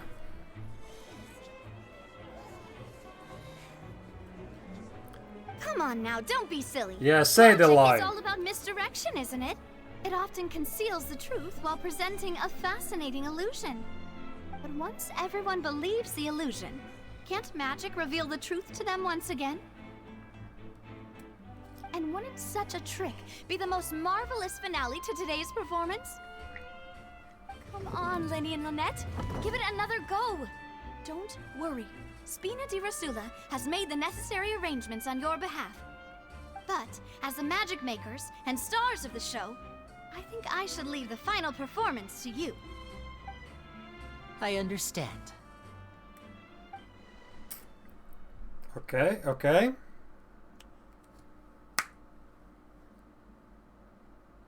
Yep. And voila.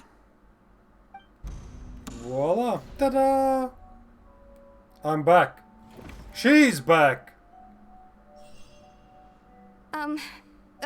Sorry for the interruption. What? Wait, isn't that Halsey?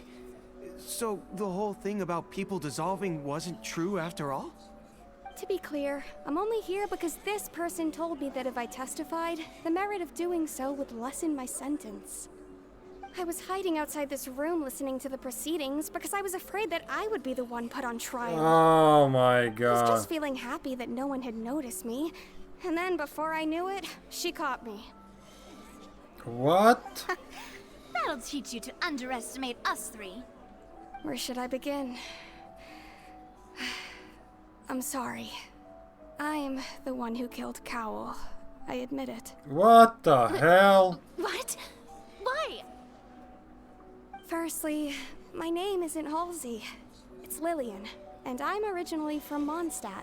Of I course. heard that Linny's show was gonna be a real thriller, but I missed the chance to buy a ticket, so I stole one. That's how I make a living. I steal stuff here and there. And I'd never been caught before. So she was that? But I was noticed at the harbor a few days ago. That and I pickpocket, barely got yeah! away. Linny was the one who caught me in the act. Hey, no wonder you look familiar. So you were Yeah, I the knew that it. you were pretty skilled.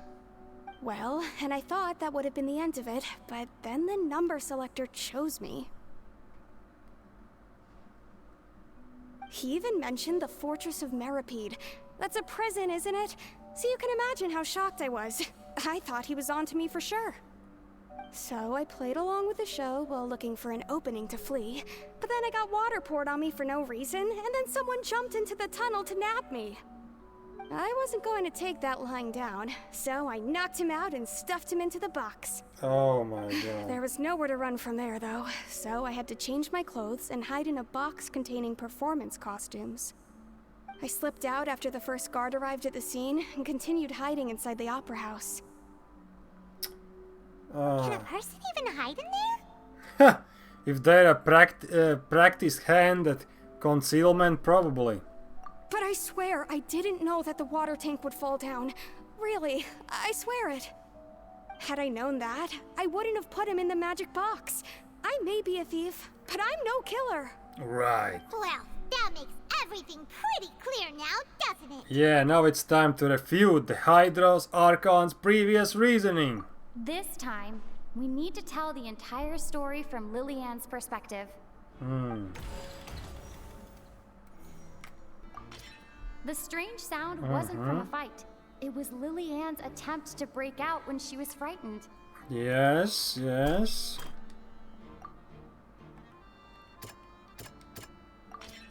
The flower vase was not broken to cover anything up, but was smashed during the struggle between Lillian and Cowell. Yeah.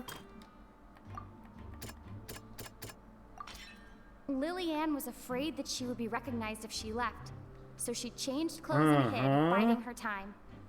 Just what one might expect of an experienced thief. And that's it? And it's Ace Detective Paimon time! Alright. Having been selected out of the blue, Lillian panicked. Her panic only intensified after she entered the tunnel and had water poured on her head. So she kicked the door open, producing the thud we all heard.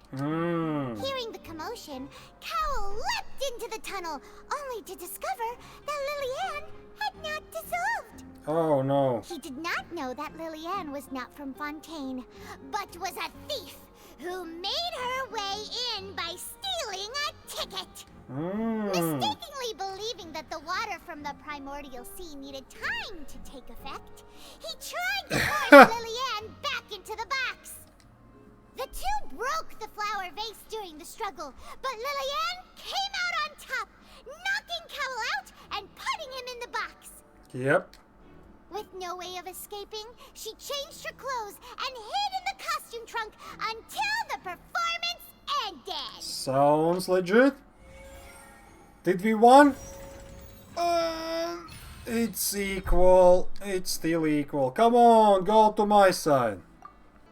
She knew that she would have to go through guard inspection if she tried to leave afterward.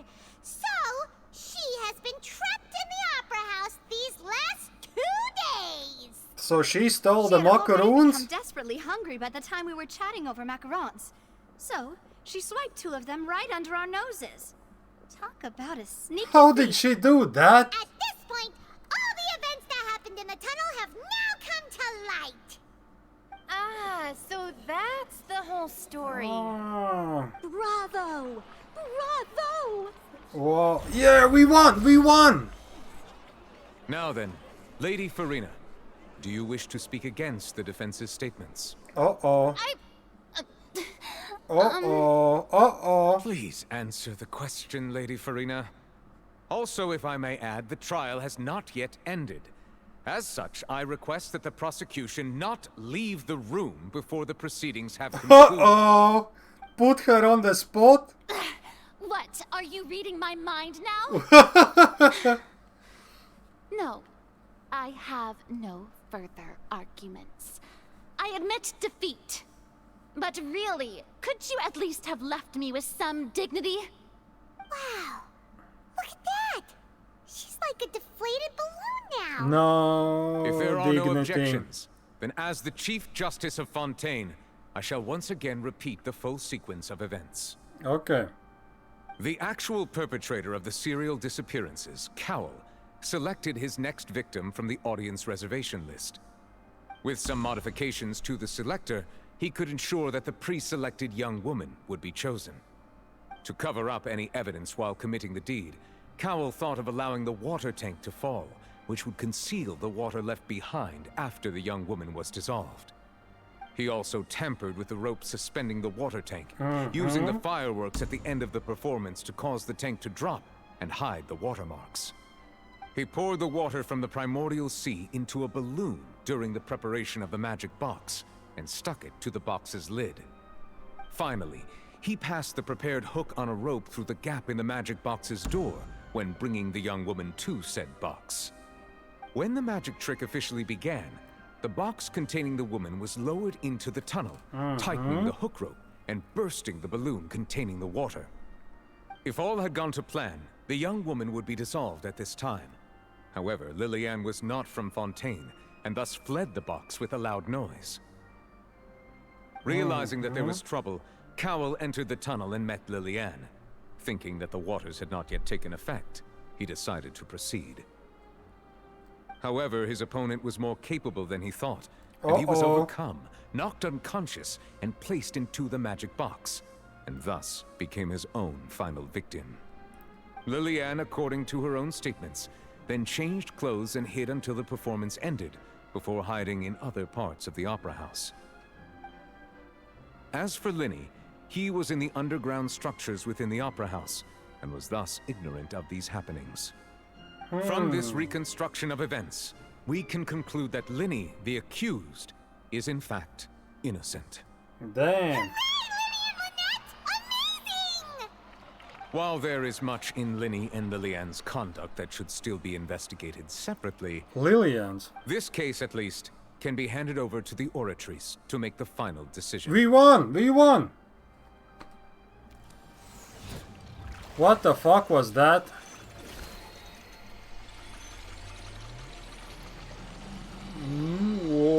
Whoa! Nice, 5-star. As such, Linny and Lynette are officially declared not guilty. Nice.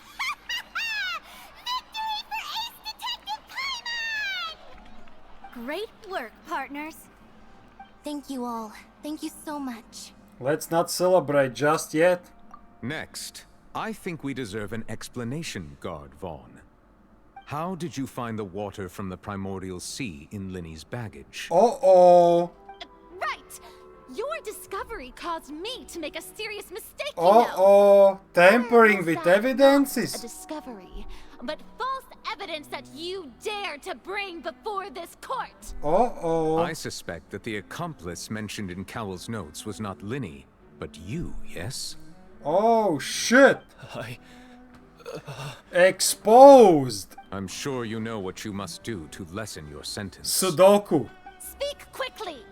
Unless you want to earn yourself a one-way ticket to Coupon Town. Coupon Town! I was just following orders. Coupon We were supposed to Town. place blame for the serial disappearances onto Linny, and thus cause suspicion to fall on the Fatui. The higher-ups said this was the best opportunity to do so. And now that your plan has fallen through, and the secrets of the water have been revealed, you have become a liability to said higher-ups, yes? Uh-oh. Therefore, you would be wise to tell everything you know, and seek the protection of the guards. Yes, I'll tell you everything I know. He's gonna die right My now, boss right here. discovered that the water can cause people to dissolve. It can also be made into a potion, which when extremely diluted, can cause people to experience unforgettable exhilaration. Ooh, We've cocaine. been in this business for a while now, and have made decent mora off it. The disappearances were also the boss's idea. I mean, this is the boss we're talking about. They were... Uh-oh.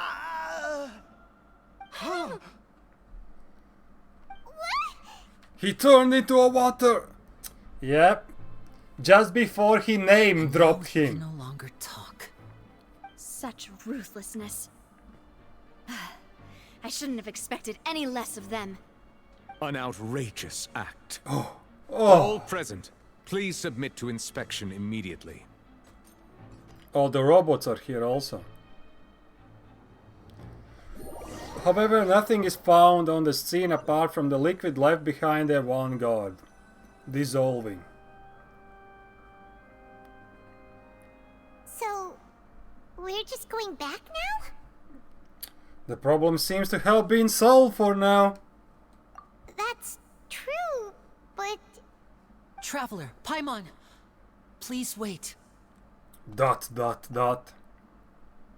Lenny... I know you may not want to speak to me right now. Maybe you don't even want to look at me. But still, let me thank you again for defending me to the end, even after you learned that I'm a member of the Fatui. I just didn't wish to see anyone be falsely accused. I guess. But regardless, I'd like the opportunity to set things straight. I didn't approach you with any ulterior motives or ill intent. I've spoken to you as myself, just plain Linny this entire time. As for why I'm a Fatus, it's because the goals of the House of the Hearth align with those of an orphan like me. That's all. That was how Father, who you might know as the Knave, approached recruiting us back then too. The Knave? The one who controls the House of the Hearth? She's your father? The Knave. Is that Arlecchino? That's right. And since we're here, I was wondering, would you mind hearing a story? It's about my past. Back when our parents first died, Lynette and I were left wandering the streets. Nice. To survive, I took to surreptitiously observing an older street performer who did magic. It took me several days to figure out how he pulled off his amazing tricks. I took my sister through several streets until we found a crowded corner, and we began to perform magic tricks there. To my surprise, we proved to be pretty popular, and we could at least stop worrying about where our next meal would come from for a time. But I didn't want my sister to remain a street rat together with me forever. Before long, an aristocrat came to me and claimed that he wished to take us in after watching my performances. So you went from orphans to nobility just like that? Nice. That was how we felt at first too. As if fate was on our side and we could say goodbye to those painful days. But I gradually discovered that while we were called foster children, he was really after my talent for magic tricks. Damn. He would constantly take me to all sorts of banquets to garner attention, which he would then use to expand his social circles. That doesn't seem too bad either. Better than roaming the streets at any rate. It took a while for me to realize just how dark his heart really was. After one particular performance at a banquet, I discovered that Lynette was not on the same return vehicle as me. I waited a long time after we returned home, but she did not come back. I went to that noble's bedroom and asked him about her whereabouts. The answer he gave me was, she caught the eye of the most eminent person at the banquet, so I sent her over as a gift. Oh my you'll god. be able to perform your magic regardless of who your assistant is, yes? As a gift? We know so what kind of gift she was. But wouldn't Fontaine's laws deal with such people? As far as outsiders are concerned, this is a relationship akin to adoption or foster care. Yeah, right. They have their ways of escaping the eye of the law. Of course. So what happened after that? I managed to ferret out the location of the mansion of that so-called eminent person and hurried through the night. But by the time I leaped over the walls, avoided the guards, and made my way in, all I saw was the moonlit ground covered in blood, and the knave standing there in the darkness. So, she'd already taken care of that guy. That's right. She had rescued my sister before she could come to any harm, and had even discovered several girls hidden in a basement, all of them orphans. Jesus Christ, of course. Father, I mean, the knave, might have seen something in me, and so she made me an offer. The House of the Hearth welcomes you, for your interests align with ours. Here, none will She ever has betray definitely you. seen some shit. Indeed, betrayal shall never be permitted here. Oh, of course, she was sold as a slave. I had just you been know what betrayed by kind of nobles. slave. But she was also quick to destroy the noble who had taken us in at first, giving us back our freedom. Oh, so that's how the two of you joined the House of the Hearth. The knave is after the Gnosis, isn't she? She has her own plans. She has gained permission from the Tsaritsa to first use the Gnosis' power when she obtains it.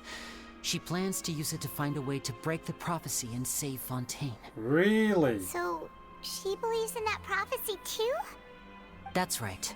The whole House of the Hearth is currently working to combat that crisis.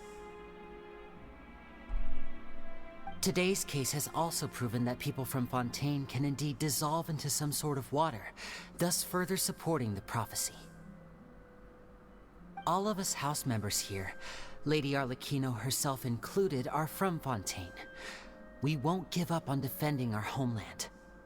To us orphans, the only connection we have left to this world, apart from our family, is our homeland. So, from small deeds like distributing magic pockets to huge schemes like stealing a Gnosis, everything is aimed at dealing with that prophecy. But I still can't completely trust you. It's alright, I understand. The only thing I can do is relate all this to you. I just hope you can understand that even as a member of the House, I have never stopped making my own decisions, and that I believe what I'm doing is right. If you should need anything at all in the future, feel free to find me. I will do my best to help you, as plain Linny. I understand. Damn. Bye, Linny. And Lynette, sorry that you were sold. Oh, Jesus Christ. Oh my goodness, let's leave. Oh shit. Hey there. What was with the disappearing act you pulled right as the trial ended? Were you looking for us, Navia? Well, we are partners after all. Well, this whole thing isn't exactly over, is it? I do feel that we're getting closer to solving the serial disappearances case, though. Don't you think so, too? Well, Huh? What's wrong, my dear partner?